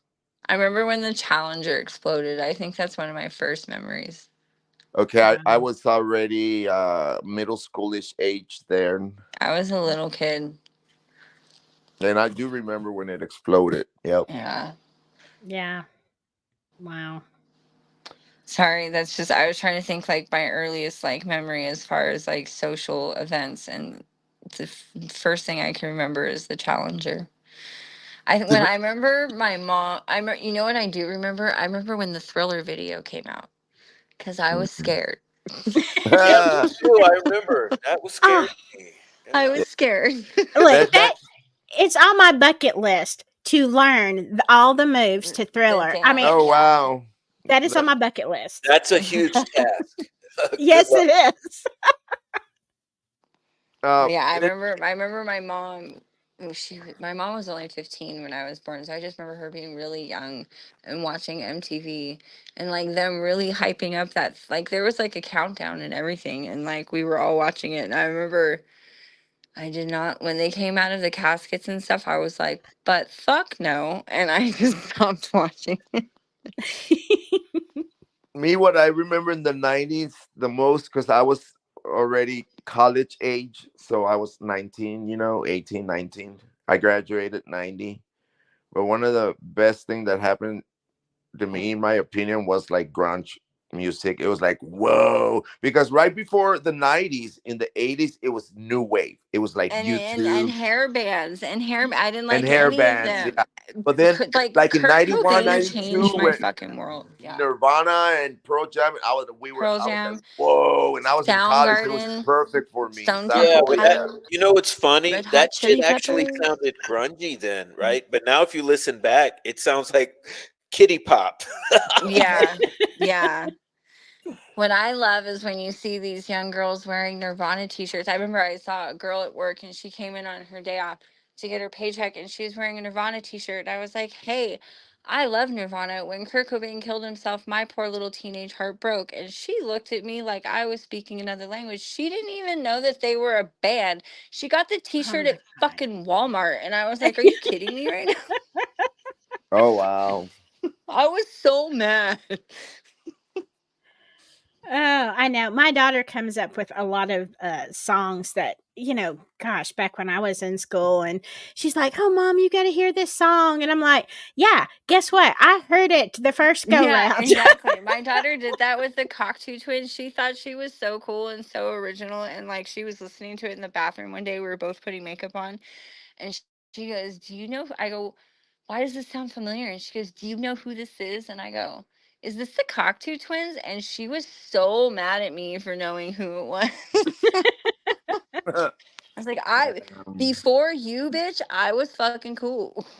That's right. Oh, I know. My daughter is obsessed with the 80s. And, Yeah. I'm like, darling, I remember this. Yeah, Remember like this. And I'm like, it wasn't that great. if I would have kept most of my Uggs, I would have saved so much. Oh my God. Yeah. If I would have kept most of my stuff, I would have saved so much money for she shops at thrift stores and she buys Mhm. stuff that I wore in high school. I'm like, I had that. That's probably my shirt. Wow. Yeah. Jeez. Oh my God. I love thrift stores. I don't go that often, but I like to go because you can find stuff. I just literally hate everything that's in the store. It doesn't Yeah. matter how expensive it is. I don't like it. I just don't like the fashions. So I like to go and find like unusual pieces of clothes. And I hate to say this, but like I don't have yard sales. Like I just bag up everything and I take it to my favorite thrift store. And I've literally went in and bought my own shirt back and thought, you know what? I shouldn't have got rid of that. I still like it. Yeah, exactly. Well, here in LA, everybody's a fucking hippie. So the thing is, well, the thing is sustainable fashion, like not like, I don't know. I don't even know the whole theory behind it, but she shops at thrift stores. Yeah. Hmm. My daughter does too because she likes them. That's Yeah. her preference. When I was in high school, in the late 80s, I graduated in 90. We had we called the stoners, and Yeah. you That was had to me. have you had to have you wore Vans, 501s, Converse. 501s, the checkers, red and black Vans shoes. Okay. And do you guys remember the 501s? Levi straws? Oh yeah. Yeah. Yeah. Okay. You had to have those with a hole on your fucking knee, couple of holes on your knee, and and 3 shirts. AC/DC, um, Metallica, and fucking like Def Leppard or Motley Crue or what, it was like, Hey, I mean, Rick Snay's still stuck in that era. Dude, we would wear low-rise baggy jeans with like a flannel and like Converse or Oh Doc no, oh, Martens. that's Converse Kurt were good. Cobain. Now, like, are you from Seattle? What the fuck? No, I was more like a San Diego surfer chick for a while. So Yeah. yeah, so I wore like baggy jeans with like a t-shirt. Oh, like I had a pair of maroon Converse and I had a Wow. pair of hunter green Converse, and so I That- tried to like rotate between maroon and hunter You green. were a Converse junkie. I had I one was. pair. They were the I original still ones. am. I Are still you? have a bunch of I have like a whole shoe rack full of just Converse and DCs. Wow. Nobody Yeah, I says haven't I'm had a pair still of wearing Converse in damn checkered 20 Vans. years. I have a Prof. pair of lavender checkered Vans. Oh, I bet those are pretty. Prof, it could be worse. Being stuck in the 80s is not the worst fashion decision. No. If he was still stuck in the 60s leisure suit, I would really have a problem with Yeah, that. but he's stuck in that All like velvet. Let's. Yeah. he's stuck in that like garage metal never got a job Well, like I fill mean, out your nothing mom's says couch. boomer louder than Never mind. Never mind. Never mind. Oh Lord. Hey, Hey, it's fun. It's Mother's Day, and look, all of us got kids or love kids. You know what I mean? Mm-hmm. The Yeah. reason. Speaking of which, I uh, do have to go. I have work tomorrow and it's a busy week and I have to prep my lunches and iron my uniform and do all the Sunday night shit that I have to do. Oh, well, God Aw. bless. It's been great. Yeah. that's fine. I'm Absolutely. sorry. No, you have to take care of yourself, your family, all that. Yeah. I have a 12 on 12 off for 5 days this week, so I Oh just my want gosh. to. So I need to take like a gabapentin and just sleep the entire night. No, you do what you got to do. But Got a thank you for having me. It full was a week. pleasure. I have so many more things I want to say, like people I'm pissed off at, but it just wasn't the vibe tonight. Well, But bitches, I'm still fucking coming for you. I'm coming. I'm keep Well, fucking going for coming. him. Go for him. But Prof's prescription is like Like get Ruckus, some fuck fucking you. Epsom salt and let put it in a hot it out. bathtub and get your Epsom salt bath and go sleep the best sleep you've ever had. That's Prof's I'm gonna prescription. go starch Everybody. my collars on my uniform and like make sure all my pants are creased so I don't have to do it at 5 o'clock in the morning this week. Yeah. That's what I'm gonna do. I'm very boring.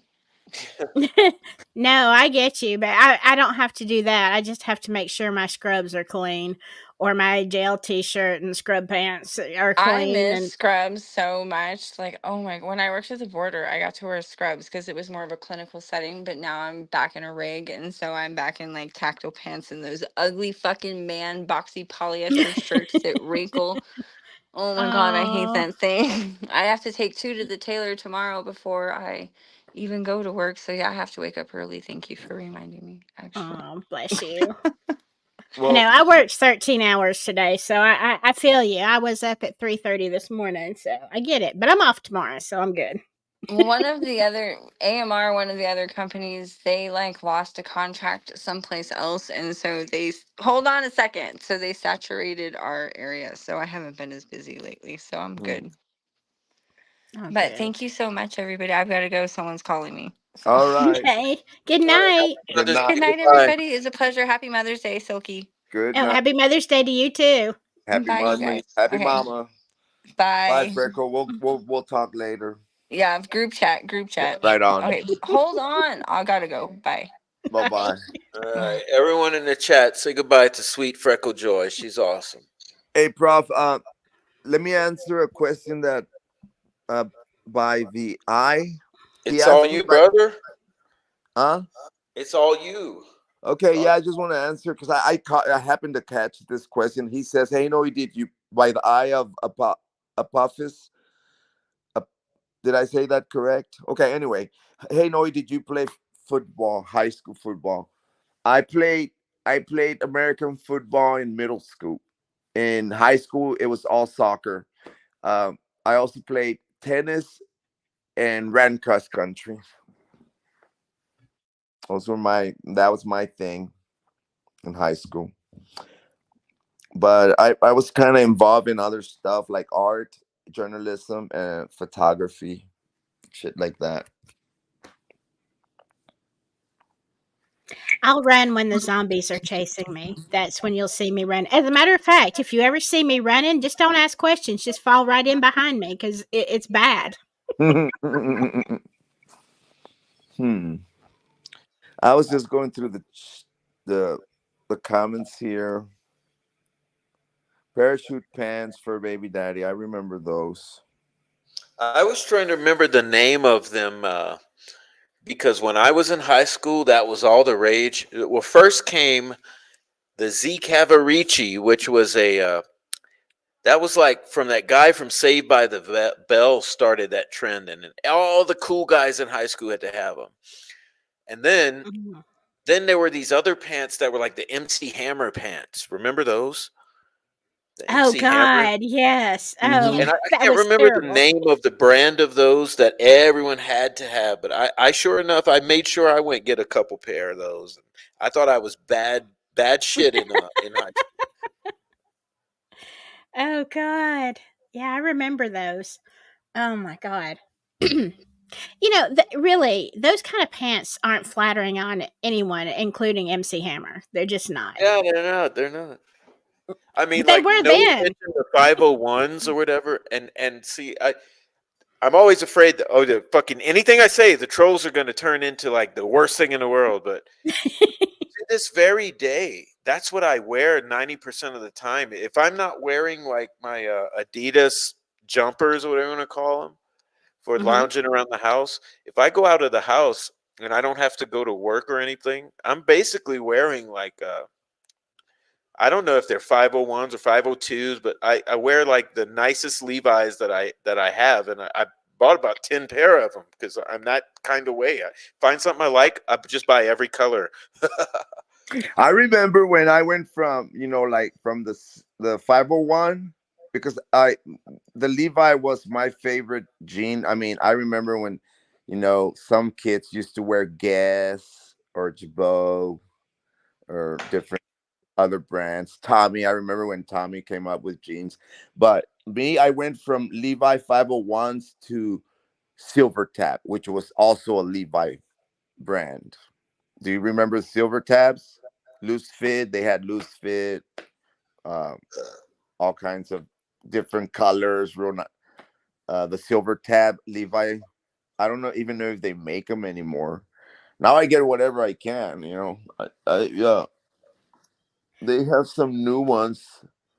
What are these? People Signature. are laughing in the chat. They Oh would have fuck! never recognized me in high school. I had I didn't. the I I didn't had know the this. I wear signatures, bro, and I didn't even know signatures also a Levi brand. It's made by Levi, so shit. I'm still wearing Levi's.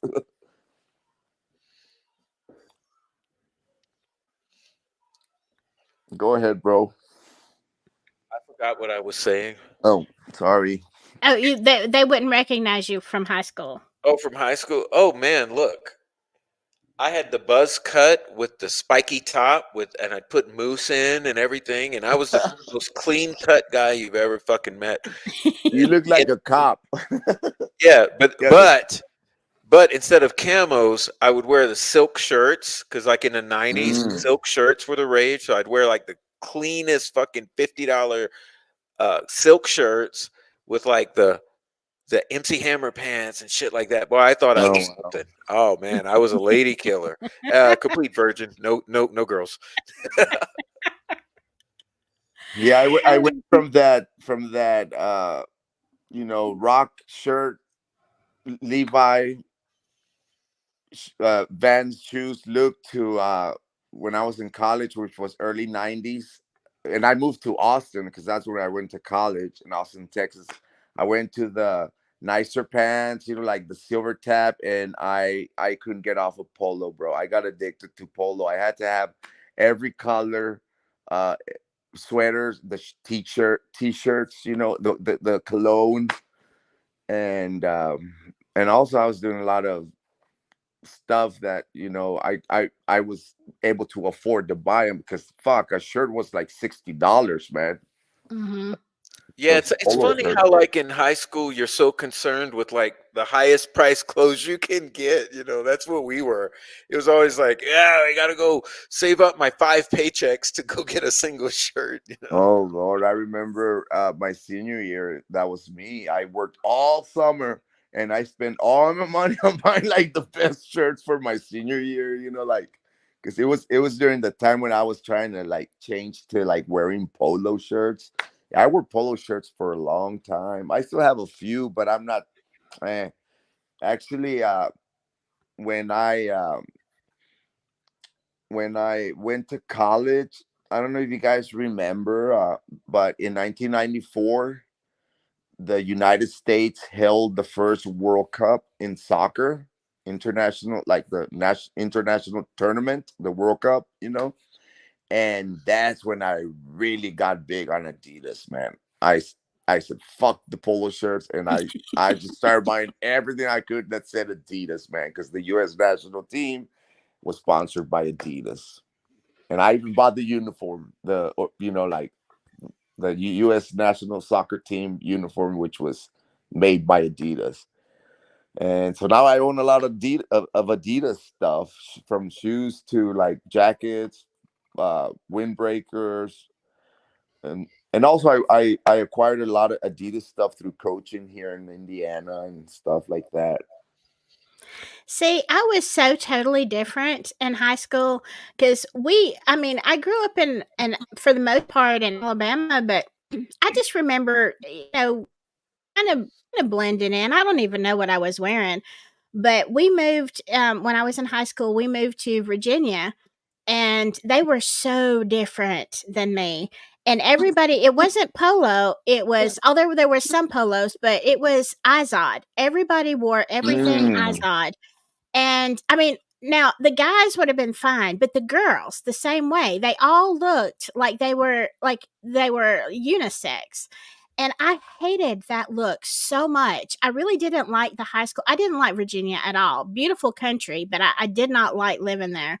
And Wow. so I was very much an outcast, but on purpose. Like, I would purposely wear the most outrageous things. I mean, okay, imagine this. I was kind of like Cyndi Lauper in, comparatively, not as wild, but it was just like, what can I do to really upset the apple cart? And it was my way of giving them the middle finger about their fashion.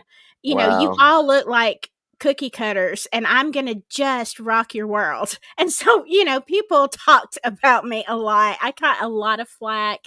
I was not popular in high school at all. But you know what? I don't regret a thing because I never fit in, but that prepared me for my life now on YouTube. Wow. So it's like when people say stuff about me, I'm like, you know what? I've heard so much worse from better. So whatever, go ahead. Keep your fingers typing. I don't care.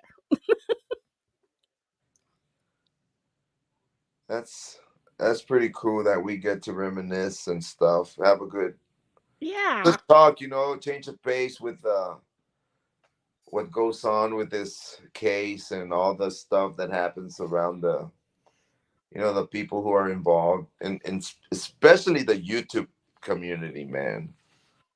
Oh, yeah. We don't Hey, get. look, I never smoked meth, but I'd smoke a joint. I drink some cheap ass liquor. You know what the high school kids do. Mm-hmm. But never got out of hand where it destroyed my life. Therefore, I was able to go to college and Right. have Right. kids. You know. Yeah. Well, I never, and my kids still don't believe me. This is the God's honest truth. I have never smoked a joint. I've never done any kind of drug. But now my kids did not, I mean, they all have, experimented the full gamut. And they give me heck about it, but it's like, to each his own. You I, ain't I missed felt much. like I needed my brain cells. Yeah, And you ain't missed I much. Let me tell you that. Like in my case, during high school in the late '80s, it was normal, like you, Prof. I mean, I was in sports, and we'd get drunk on the weekends and tried weed, and for me, everything changed in college, and and I went to school.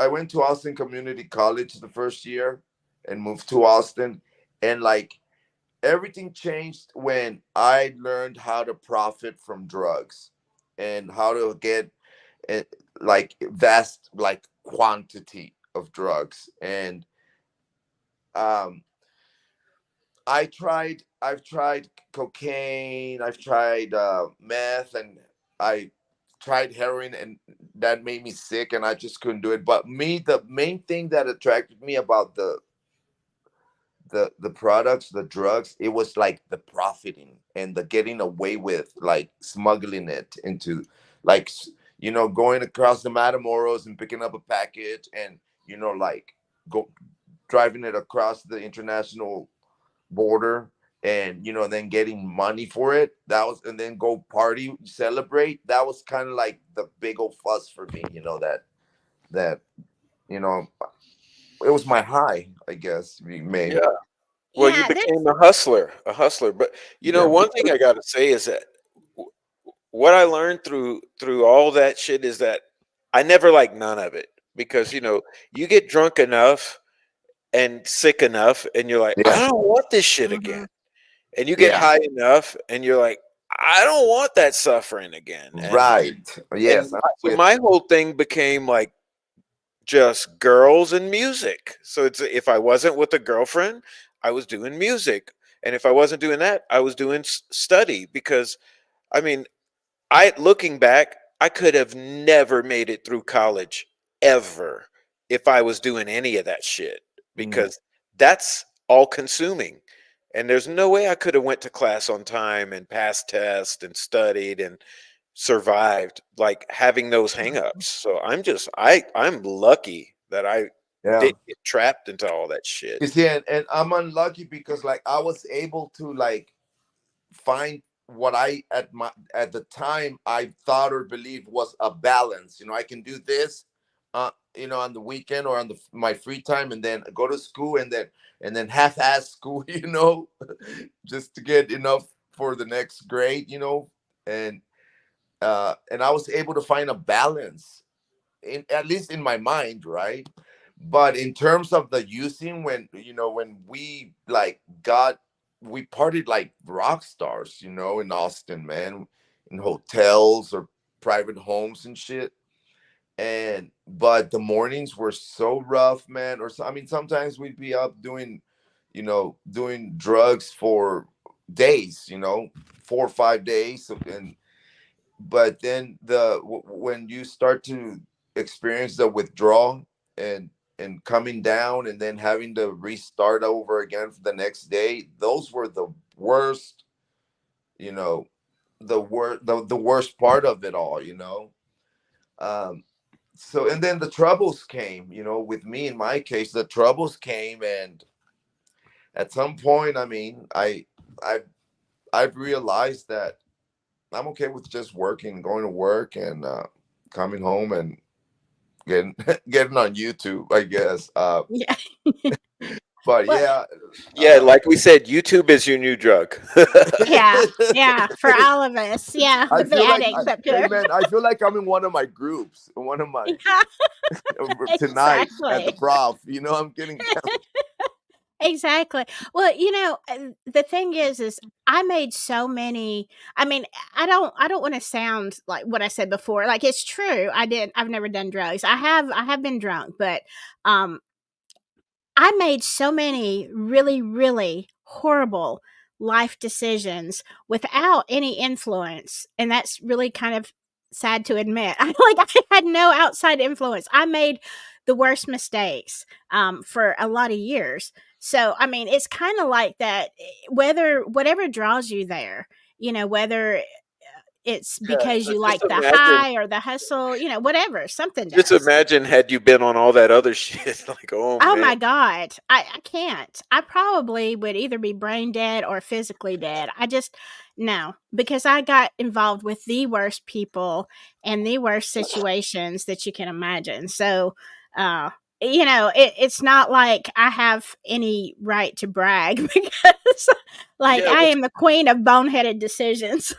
speaking of Mother's Day, I mean, it's like my poor mother, God bless her. Like she's still here with us, but poor thing, like she was never hung up on all that shit. But boy, did she make some goofy ass decisions with men over the years, you know. So like the Same. fact that she's her age now and we've made it to this point, it's like, Mom, oh my God, did you pick some losers? But thank God, because the last one was a hero, you know.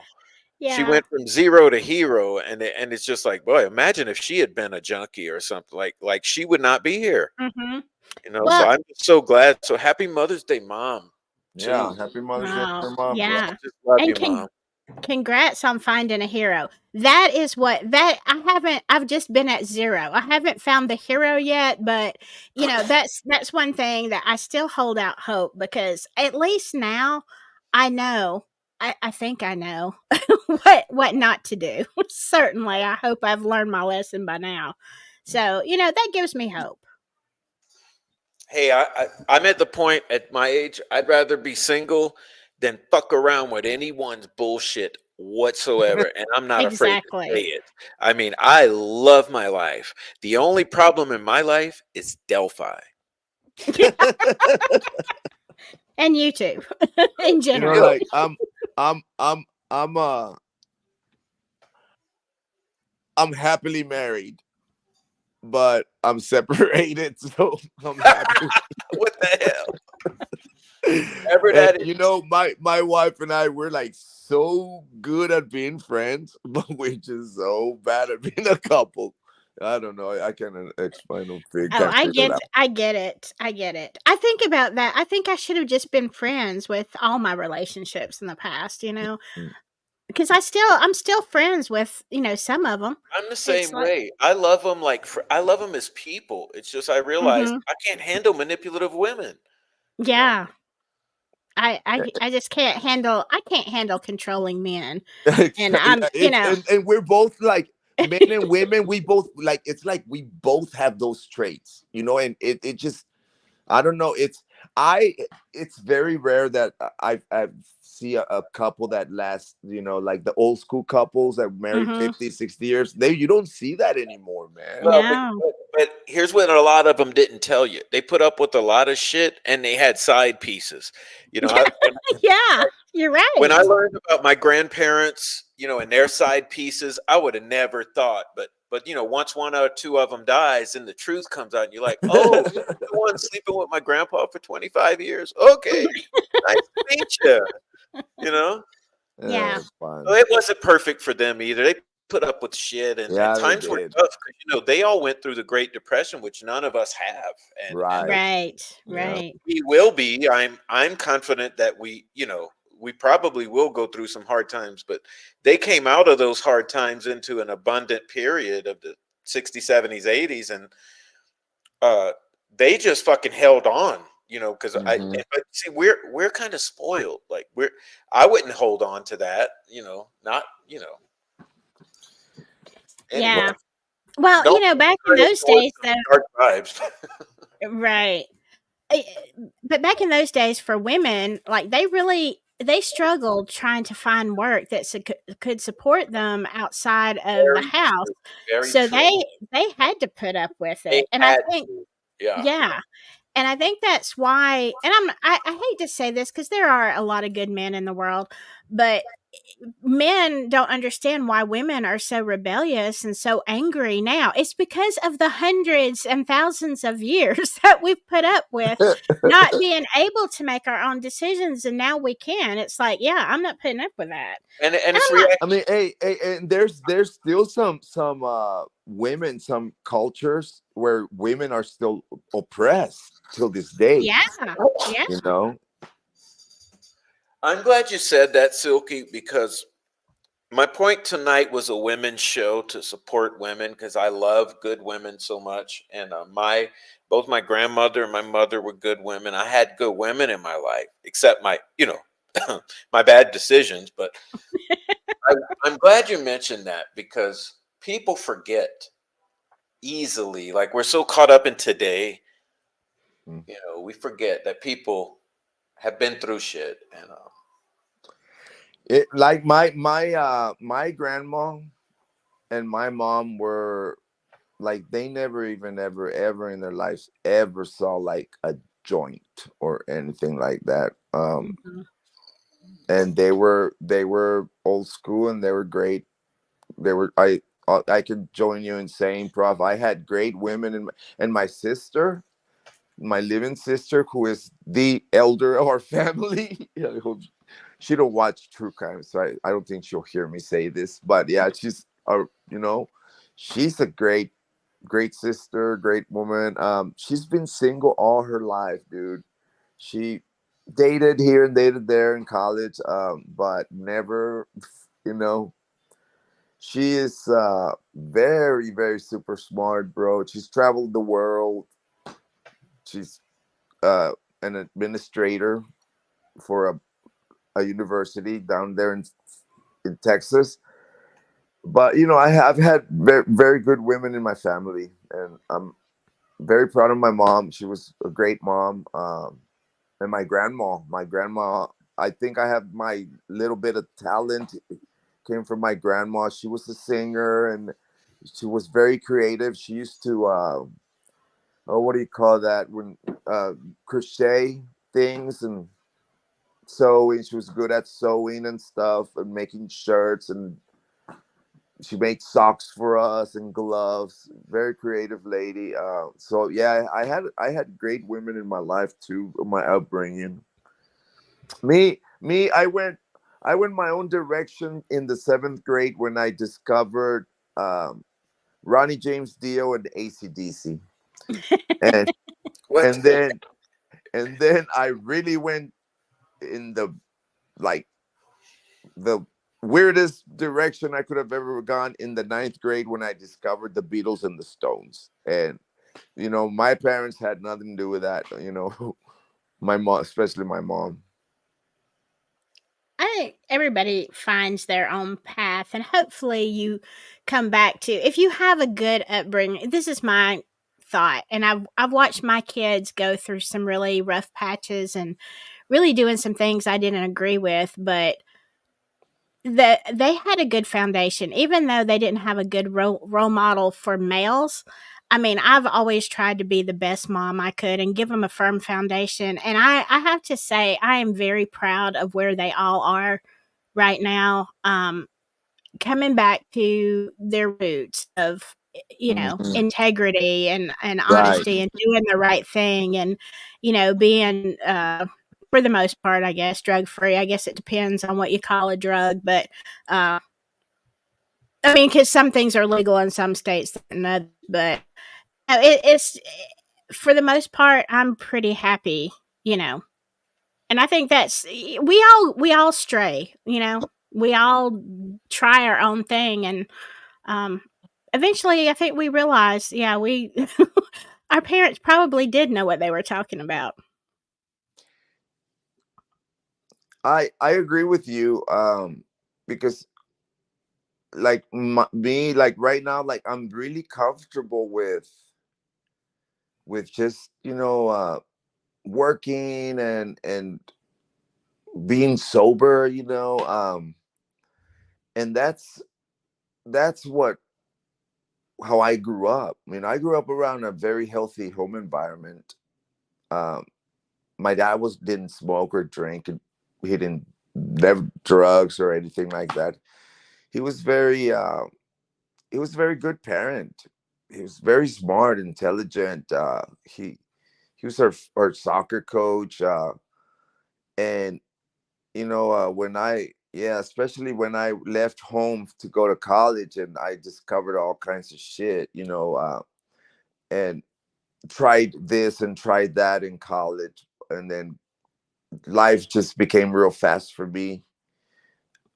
But now I feel like now both my parents are gone, but now I feel like the way I'm living now is the way that I should have been when I was in my 20s, because that was instilled in me, Hmm. by my parents. And I mean, I know they're not here to see me do better, but I know they would be happy if they saw the way I mean, I'm not, I don't, I probably still have like a character defects, anger issues or this or that, but in terms of like, earning my money legitimately and keeping a job, going to work every day. Oh, our work ethic is really, my dad had the work ethic was out of this world, man.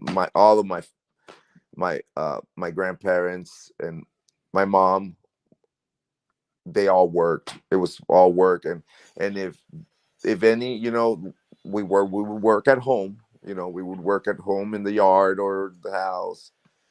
Yeah. So Hey, yeah, Yeah, that has changed. uh-huh. hey, Silky, you ever been to Mexico? Yes, twice. I've been on 2 mission trips to Mexico. Which parts you been to? Let's see. It wasn't that far over the border because we stayed in Reynosa. Hmm. And but then we would go further down. We stayed at a orphanage in Reynosa, and I can't remember the name of it right now. It That's might that's right around my neighborhood. Okay, I know all really. about Reynosa. Oh yeah, Reynosa. I'm about my hometown's about 30 to 40 minutes from Reynosa. From Oh wow. Well, we would drive into. the bordering town would be McAllen. Yes, I would fly into McAllen, Texas, Mm, and then cross the border and stay in Reynosa, and mhm, then they would take us in vans further into Mexico. mm, For we would give out rice, beans, toys, stuff like that. I went during the mm, holidays. So yeah, and I want to tell y'all something. Oh my God. That was such an eye-opening experience for me, especially the first time I went. You know, I've never been rich, but I had stuff, okay? I had stuff. And when I went to Mexico the first time and saw how the culture, how they lived, and really how my heart was just broken. Mm. And I loved it so much. I didn't want to leave. Like, I cried every time I had to leave Mexico. I cried.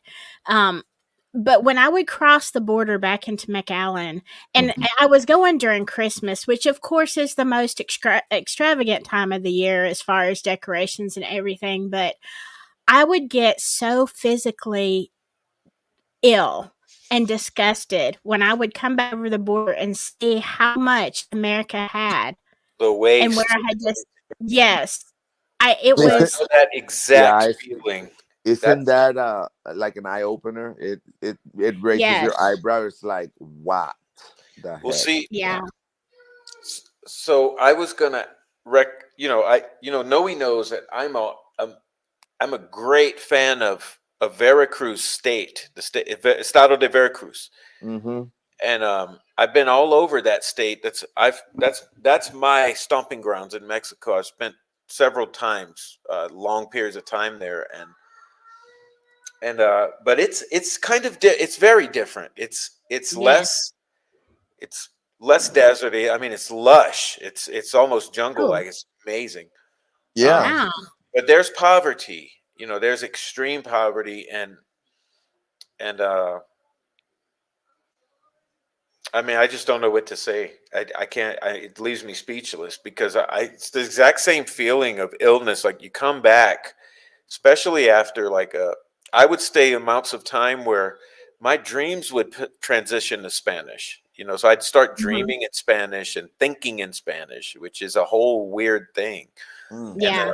then you come back, and it's a culture shock. You're like, Yes. oh my God, look at how rich we are. Look at Right. how much waste there is. I Mhm. Yeah. just come from a place where people live with dirt as their floors. Yeah. That's like Mhm. the thing that bothers me the most about. Well, it used to, because now I haven't don't travel much to Mexico, but it was like the waste of how much food gets wasted in our country. Oh, yeah. Just the Oh man, food. they fill the dumpsters behind every grocery store in the United States a couple times a week. Like, Mm-hmm. once you realize that, your mind will just blow. It's not even bad food. They just fill the dumpsters twice, three times a week behind every single grocery And store in the United these States. kids that you're describing, this areas, Veracruz, and even northern Mexico in the Reynosa area. I can't think. They you might have traveled to like towards San Fernando from Reynosa, but there's very very poor areas. I mean, these kids, Mhm. no shoes, just one pair Right. of shorts, maybe a shirt, and Mhm. it, dirty. And I've been with girls who like, I don't mean been with girls, but been in a town where the women and men bathe separately, but in the creek. Yeah, So they bathe in the creek. It's not yeah. even running water or electricity, or Hmm. yeah. So it's like, And nowhere Mhm. else to yeah. And you know what surprised me is because the missionaries, they told us, where you can eat, where is safe, where is not safe. And our hotel was this is crazy. It was a 5-star hotel, but yet it was not a hotel that I would stay in the US. Yeah. Like, I'm like, this is the 5-star. And then I would go into the restaurants, and I'm not saying the food wasn't good. It was very different because what I didn't realize, I guess I was used to Tex-Mex where everything's kind of spicy. And I mean, I love it. But in Reynosa, it was like everything was bland until you put the hot sauce on it. And that was really, and when we would go to these upscale restaurants, and they would give you something with lettuce on it or vegetables, it was like stuff we'd throw out. You would never serve that in a restaurant in the US. But this was like their best. you Yeah. know? And Yeah. it was so sad for me to understand that this was comparatively to what, we throw out, like you were saying, Prof. And you know what the weirdest thing was, though? When I was standing on the banks of the Rio Grande, it was like on Mexico's side, it was all. Now it's the same river, right? It's the same river on both banks. But Hmm. on the US side, everything was green and lush. And on the Mexico side, everything was barren and dirt. I'm like, Like how do brown. you get. It's brown, Yeah, like brown and dead, and Yeah, and you dry. know right. what? You can even see that in the satellite photography. Oh yeah, yeah. You can. The last time I flew to Texas, I flew into Laredo, and oh my God, when I remember when we left Indianapolis, I mean, you look down and you see green patches and pastures, and and then you see like the cities and shit. But as soon as we flew into like East Texas, right, was still green and shit. But when we flew over like the middle of Texas towards South Texas, it Hmm. looks black, bro. I'm serious. It looks like an ashtray, like like coal or something, man. Did It Water. was that crazy. I happen? couldn't believe it, bro. It was like from the green pastures of, you know, I don't know. But the further you got into like towards the international line, because you can see Mexico when you're flying into Laredo, Uh-huh. it just looks black. It's from up in the sky. I know what you're talking about. But I don't understand, how can a river run down and a bank be on each side, but one side is green and the other side is brown? How does that happen? It didn't even make sense to me. I don't know. Water, I don't know. water. Because the people in the U.S. can afford to pour The, fucking water the into the irrigation yeah, systems, and and the yeah, people in Mexico, every drop is precious. they got Right. it. For them to water their pastures or whatever, and grow their crops, they probably occupy a mule and a couple of jugs of water. The 5-gallon jugs, and they go to the river, the creek, or the closest creek to go collect water to even to drink or bathe or use Yeah, for to do their got dishes. it.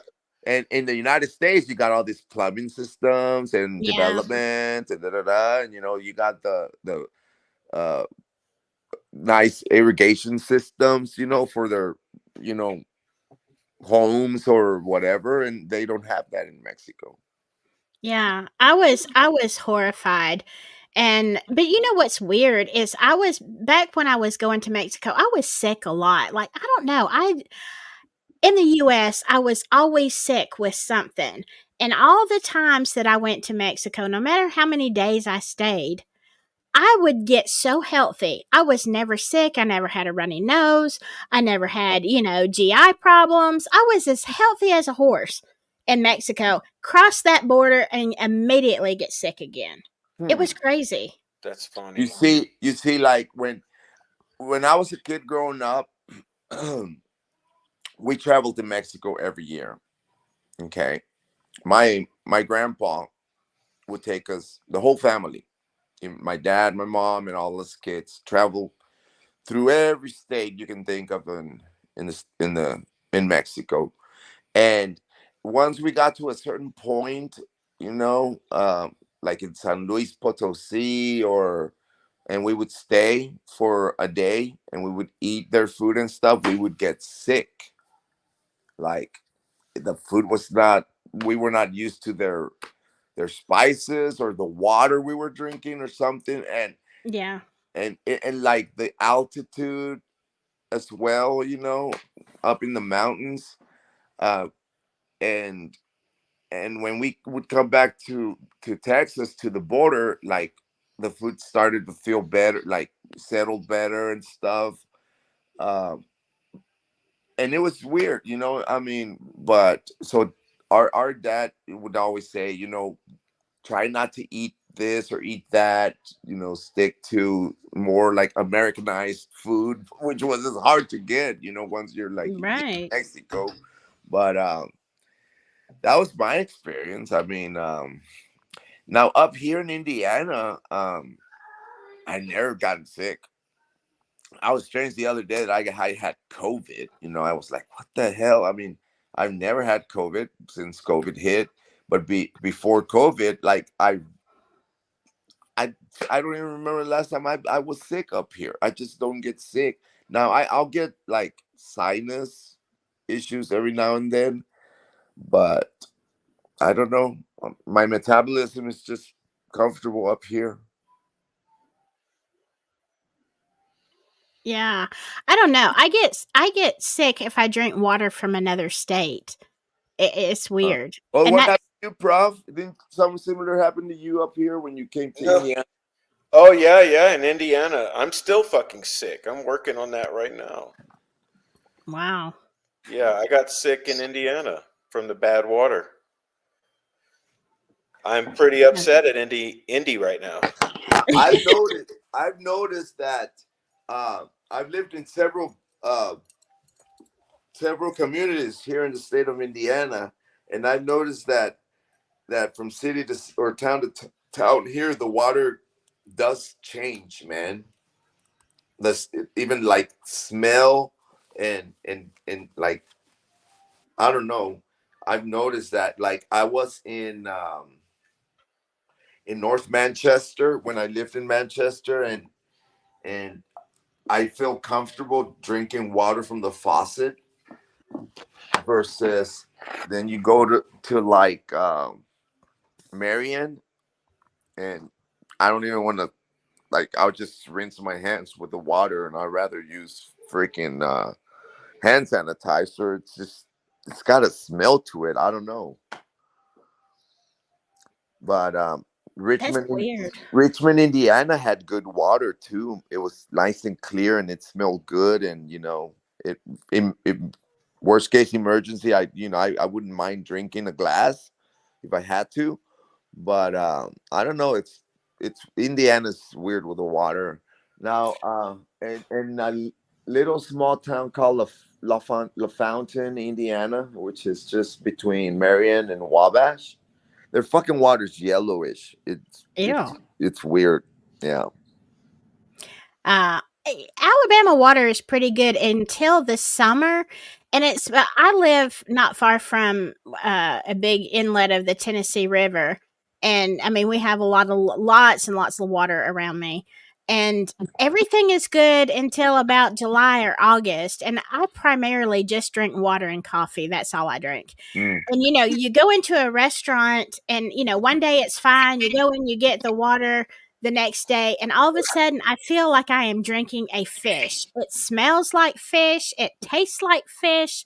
I'm like, it feels like I have stuck my mouth into the Tennessee River and taken a drink. And I don't, everything's filtered. I don't know why, but Wow, it gets really bad in the summer. that's crazy. You're on the Gulf, right? Mississippi? No, I'm in North Alabama. Yeah, but the state of Mississippi, it's got a coast, right?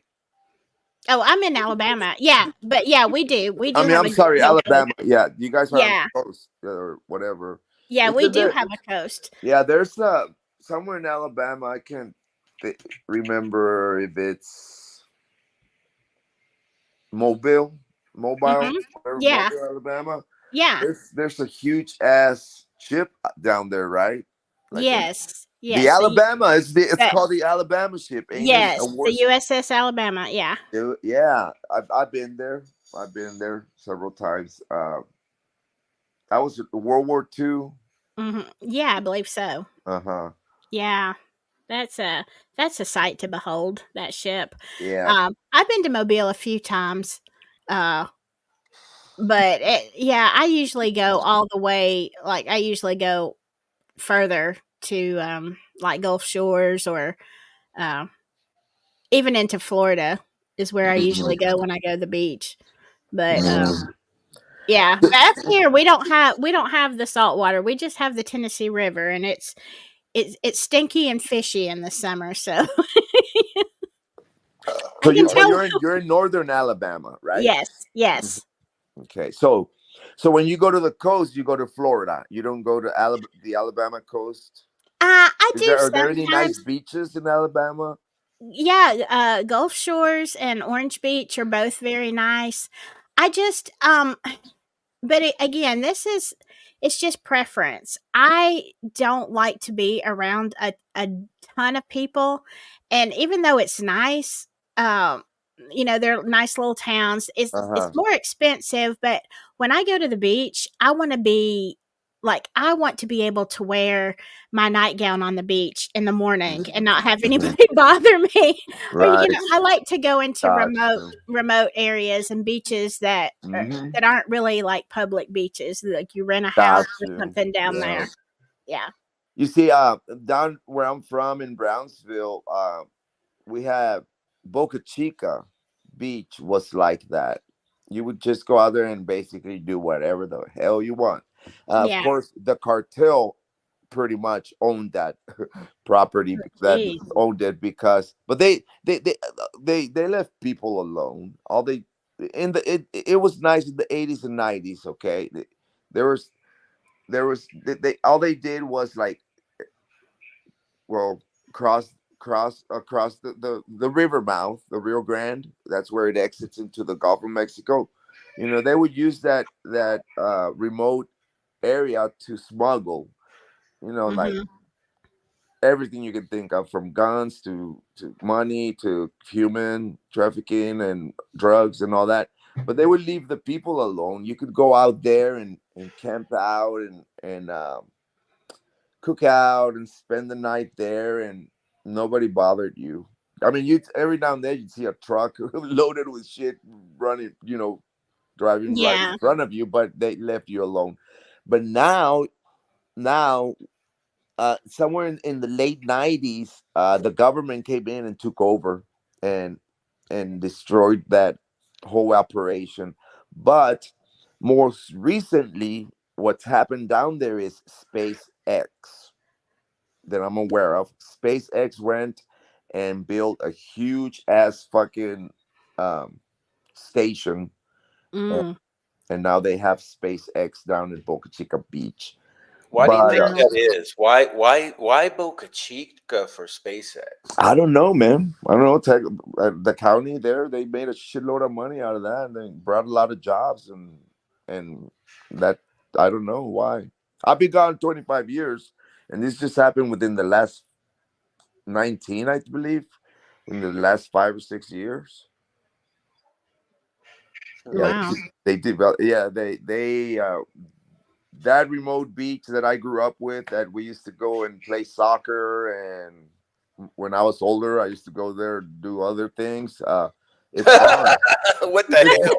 It's gone. It's gone. There's a Can't big just old gloss over that. there's a big old ass fucking space fucking station down there. Oh man. Yeah, and I've only seen pictures of it. I haven't been down there since. Yeah, I've seen all the pictures, on the internet and stuff, and read about it. Blah buddy blah buddy And blah. then you go further. Uh, I guess, let's see, further northeast. Then you got Padre Island, which is our other huge, like, tourist attraction. Yeah, I've heard of that one. And Padre Island does have some nice, untouched, wild. Okay, because Padre Island is a an island that is uh, less than a mile in wide, but it's like 200 miles long. Long as hell. Yeah, Yeah. Oh, it's like wow. from Brownsville all the way to Corpus Christi. So the populated areas are South Padre Island and North Padre Island. So everything in between is just beautiful beaches, man. But you Wow. can't drive there. You gotta take a horse, like ride a horse, or you know. Yeah, they're Oh. beautiful. Yeah, and it's all, well. I remember in the 90s, they were talking about building a highway from North Padre Island that went all the way on the island, all the way to corporate, like to North Padre Island. That got shut down real quick. All the environmentalist people and things like that, they shut that down easy, because that's like, it's untouched wildlife, man. That Now, see, that's my kind of place because when I go to the beach, I don't go to socialize. I go to get away from people. That's my, Right. that's my escape. I want the wind, the waves, all the little sea life, and nobody. Yeah. Well, you would like South Padre Island, like just you know, down there you can get on the beach and drive on the sand. Okay, they have like little paths for vehicles, and then you can park. You park your vehicle, and then you got the beach, and you can, if you have a camper, you can camp out or whatever. But it only goes so far. You come to a point where like the sand gets real loose, so you can't really drive on it. Hmm. But if you have a horse or a uh, what do you call those four-wheelers and stuff, they use those a Hmm. lot. They do horseback riding, and you can No, I go. can ride a horse. Yeah, and they'll take you all the way down to the dunes and stuff in the of Padre Island, and it's gorgeous over there, man. You can just do whatever you want. You're free. Ah, Nothing but you and a bunch of seagulls, and you know. yeah. See, that's a vacation.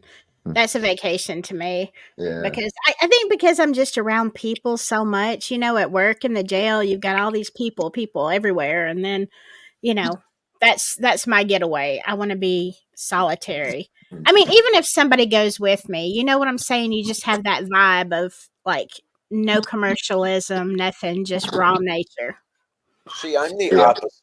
I'm the opposite. I'm always in just the most serene environment, all by myself, or with So I'm always looking like if I want to do something, it's the opposite. I want excitement. I want to go somewhere that's popping, and I What, want YouTube's to not exciting enough for you, Prof? say what? YouTube isn't exciting enough for you? Oh no, trust me. It's not exciting. It's fucking aggravation 1,000% off the charts. Yeah. That brings But me I to a love. question. I'll be Go honest. Like ahead. I know it's the weirdest thing because generally I'm like a germaphobe. I'm very germophobic, and I'm kind of a recluse generally. But I love nice cruises, Oh, because now that, yes. I Yes. love to be served, and by that I mean don't have to worry about food. So I love being Yeah. able to wake up and walk into a room full of the best food, and then just have food all day everywhere, all food, food, food, food, food, food. And I'm serious. If I go on a cruise, I literally am going to gain 10 or 15 pounds in a week because And yeah, I love to that's cruise. I just love it because it's like you have a great dining room on some of the cruise liners, and to me, Hmm. if I think of an ideal vacation, it almost always includes, yeah, I just want to go on a cruise for 5 days and be fed. I'm in Yeah. the Yeah. Now, I will agree to that because I love cruises. And the last time I came home from my cruise, like, you're unpacking and I was looking at the floor and I started sweeping and I'm like, I don't understand. I've been a queen for the last 5 days. Why is someone not sweeping my floor? Why am I right. doing That's this? what I'm saying because like Prof's a daddy. I cook every meal. I clean every floor. I wash every piece of clothes. Yeah. So I want to go for a week and just do nothing but relax and eat. Yeah. Yeah. That is fun. I have to admit, that That's is what a I lot do. of fun. But what were you going to say? I'm sorry I didn't stop myself and listen. No, no. But we were talking about YouTube, and it brought up something like somebody said a long time ago in the chat, talking about that they don't even admit all the time they spend on YouTube and all the sleuthing and stuff. So I want to ask y'all: do you let people? I mean, I know everybody knows you, on YouTube, but in real life, do y'all guys tell people that you have a YouTube channel? No, I I don't. try not to. I don't even tell. I don't tell my closest friends because last thing I want them to see is YouTube. Yo, I know, bro. And Well, here recently, I've been kind of like my younger brothers, like, yeah, likes music. He's a musician too. Well, I mean, he plays guitar. Let's just say he plays guitar. But anyway, I've been letting him, like, sharing some links with him, like videos. But I'm a little more comfortable because, my old channel got taken down. But I wouldn't share anything when I had the old channel, the first channel. Um, but no, I try not to. Anytime I say the word YouTube, I'm like, try to be very limited with it. So I rather not. You can watch the video on Facebook. I send them to Yeah. Facebook. Yeah, but I try not to. See, I don't make a habit of it, but I'm not, like if it comes up, I'll say, yeah, I have a YouTube channel. But the reaction I get, even from people who know me and like me, is they just look at me because somebody was saying in the comments that they look at you like you've got two heads. And that's exactly what I get. They're like, I know they're thinking, why, what is wrong with you? Why would you do that? So, I mean, I don't really care if they know. I don't advertise it, but I don't really hide it either. Well, see, like, I try to start this little music project a few years ago before I got invited with Delphi. So, nowadays, most people, and especially like just people who like me, like who have small channels or whatever, or to put your music out, it's all done on social media now, most of it, right? Yeah, that's true. So, before when I had my YouTube channel the first time, it was just like, it was more like a fun thing. Uh-oh. You What cut happened? out a bit, Noe. I'm back. So it was more just like to have fun with, make videos and watch them and stuff. But then when I kind of started playing in little gigs around here and there, and so I wanted to use social media to promote, locally here. But when I got involved with the Delphi murder, I'm like, oh shit, I can't, I mean, imagine if I want to play at an establishment here locally, and I say, oh, just go to my YouTube channel and you can see you can see And they're what gonna kind see of shit I small do, balls. what kind of shit I do, and they see me fucking losing it live on YouTube. I'm like, I try not to. I'm not on you. I usually be like, Facebook. Yeah. Yeah, Yeah. see, I think it's different with me because I try really, really hard. And I'm not saying I'm not the same person. I am. If you're nice to me, I'm going to be nice. But people forget I work in a jail. Mm-hmm. And I know how to speak their language. And I Mm-hmm. can go from 0 to 120 in a split second. And Right. so, when I'm not afraid of people seeing my YouTube channel, I'm afraid of people on YouTube meeting me in person when I'm at the jail and someone has made me mad.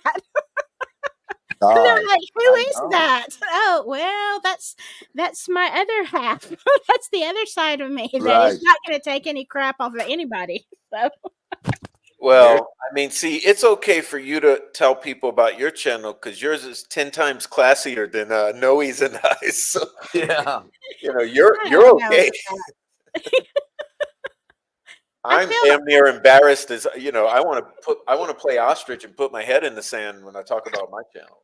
Me guys, when I go to you Walmart, shouldn't. when I go to Walmart or public places, I'm always like thinking of like who's seen me like losing his life on YouTube. I'm like, I look at people, I'm like, I wonder if that one knows who I am, like seen my shit on YouTube, and I'm always conscious about that. But then I just turn this mode where, you know what? Fuck it. It is what it is. You just gotta keep moving forward with it now. I'm too knee deep into this shit to be fucking worrying about where It's their problem. They're gonna have to unsee it or something. I don't know. don't Oh. don't get on YouTube, fuckers. You see, but yeah, and Amy, you can't see me in a jail. Look, I'm just telling you, it's a different world.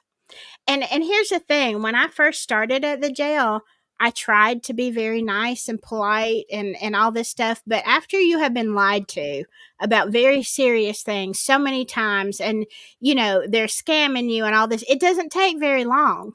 And now it's kind of like, you have to prove to me, like, you really have to prove to me that you're telling the truth. Otherwise, I'm just saying you're a liar. Go on. I'm not dealing with you. Go on. And because it's a different world. And I mean, not everybody. I don't.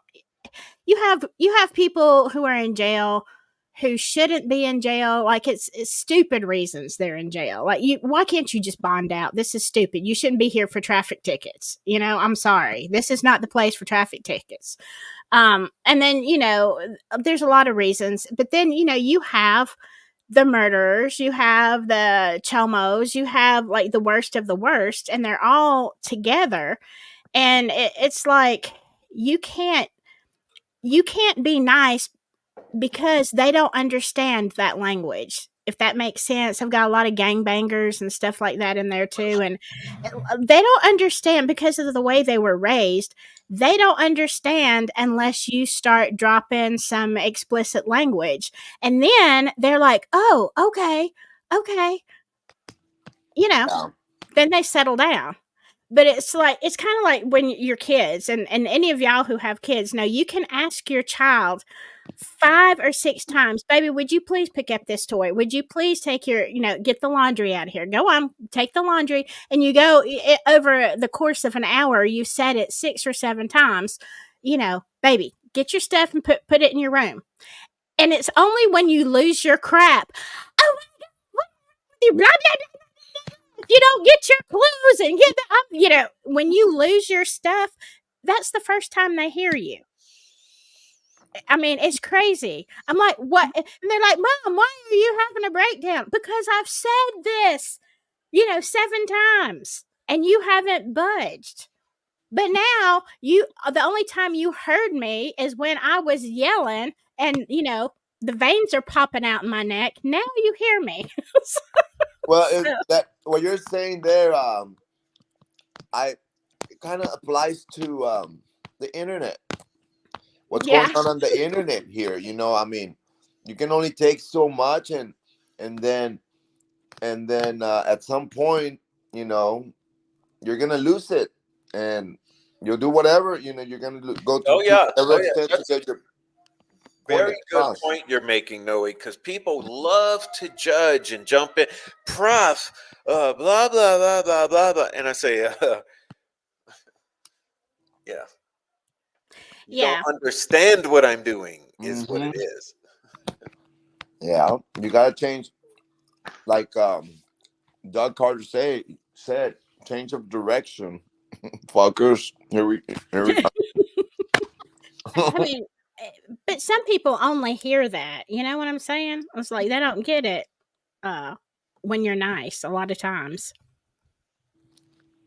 No.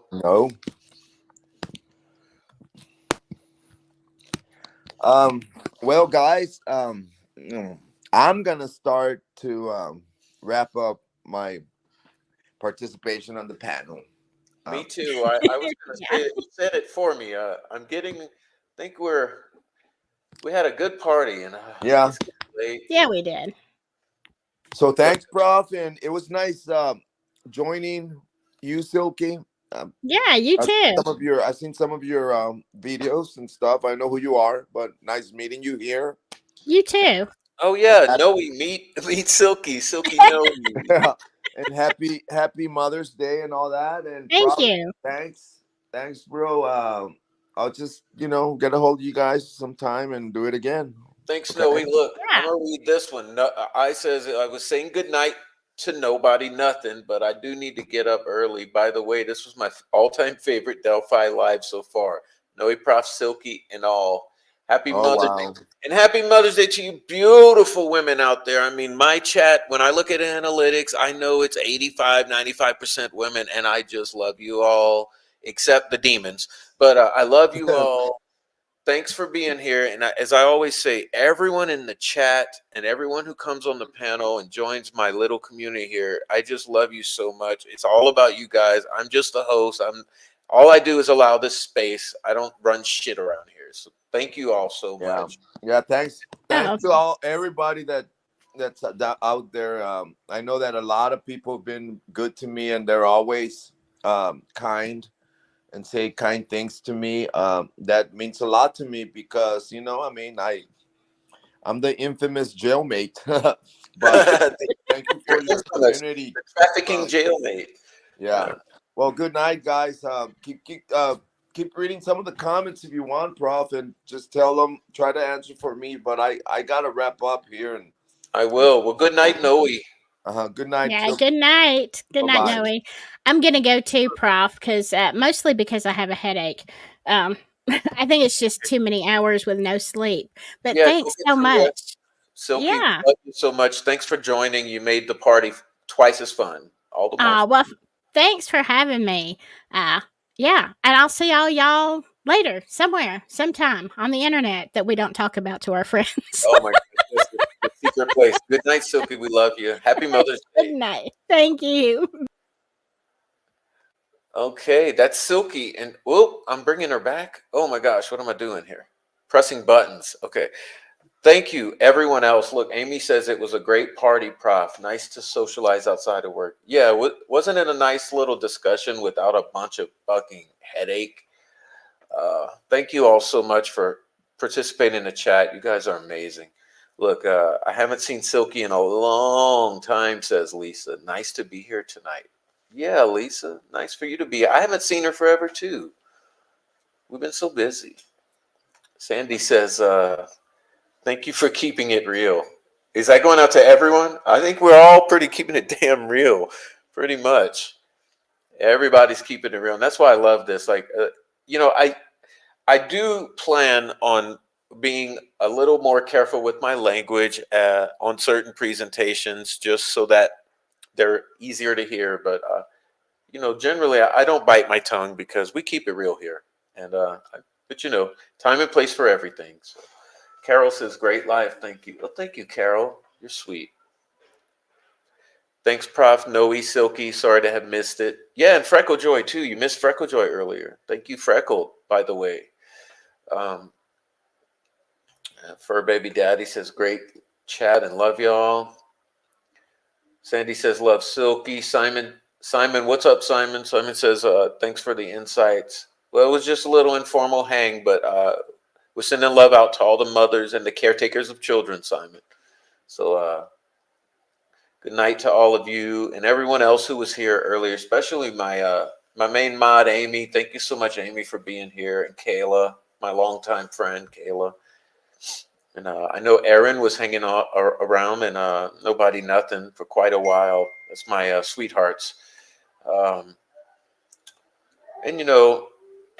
I apologize. I'm so tired. I'm not going to burn my voice out reading the 100 names that were in the chat. But really, everyone in the chat, I appreciate you being here. And normally, I get to call your names out. But hopefully, you saw your chats highlighted on the screen. And that meant something to you because it means something to me. So that was so fun. And I mean, Silky's just always so much fun. And Noe too. I mean, what a riot. What a riot. You were being nice tonight, Carol. Yeah, you didn't say any bad words. You were subdued. Okay, yeah, guys. Well, hey, look, it was the Mother's Day Extravaganza 2024. And hug your kids, hug your wife. And hopefully everything is fine. Everyone lurking, I appreciate your lurk. Man, we went 2 hours longer than I thought. I thought we'd do a little 2 hour show real quick or an hour and a half. And we've already went far past that. So I didn't intend to be so long, but how in the earth, how in the world, how on earth could I could I cut short the great time we were having. So just thank you, everyone. This is what my channel is about. This is what YouTube should be about. We're people here, people being people. And this is what we should be about. So I just, this is the absolute best. And this is optimistically, this is what this is supposed to be like, because we are family. So thank you, everyone. Oh, and yeah, and thank my little prof. Let me call him in here. He's just about going to bed. Let me see. Little prof. See if he comes. He might be passed out on the couch. I hear the movie on, and I don't hear him.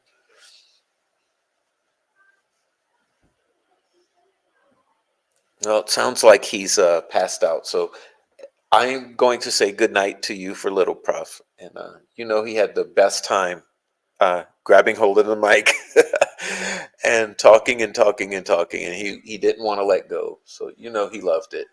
So hey, we all got the party. Little prof on up to the old ladies in the chat. So everyone in between. What a just a great time. And yeah, great conversation with good people. So good night, everyone. Hope you enjoy the little canned music on the way out, and I'll check you guys out later. Good night.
gold, my energy is contagious. All the pain, I can't take it. I'm staying grounded and graceful, cause I know everything that I've been through only made me count my blessings daily.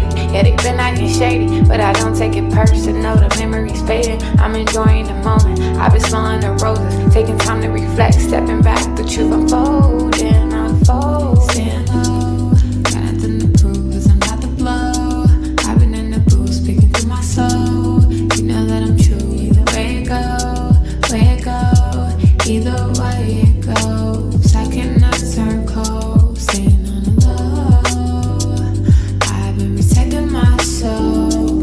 If your intentions are not pure, I can't let you get too close, cause I'm vibrating high. Ain't got time for your ego, these niggas quit to turn their back. Acting like the amigos, he never cared in the shows. Wasn't with you at your lows, assuming that you gonna fold. But baby, I've been growing ever since I let you go. And I've been doing better, and I know that hurts to know. Hurts to know. Only good vibes around me, and that's for sure. Only good vibes, good vibes, good vibes, good vibes. Only need good vibes, good vibes, good vibes, good vibes. Only need good vibes.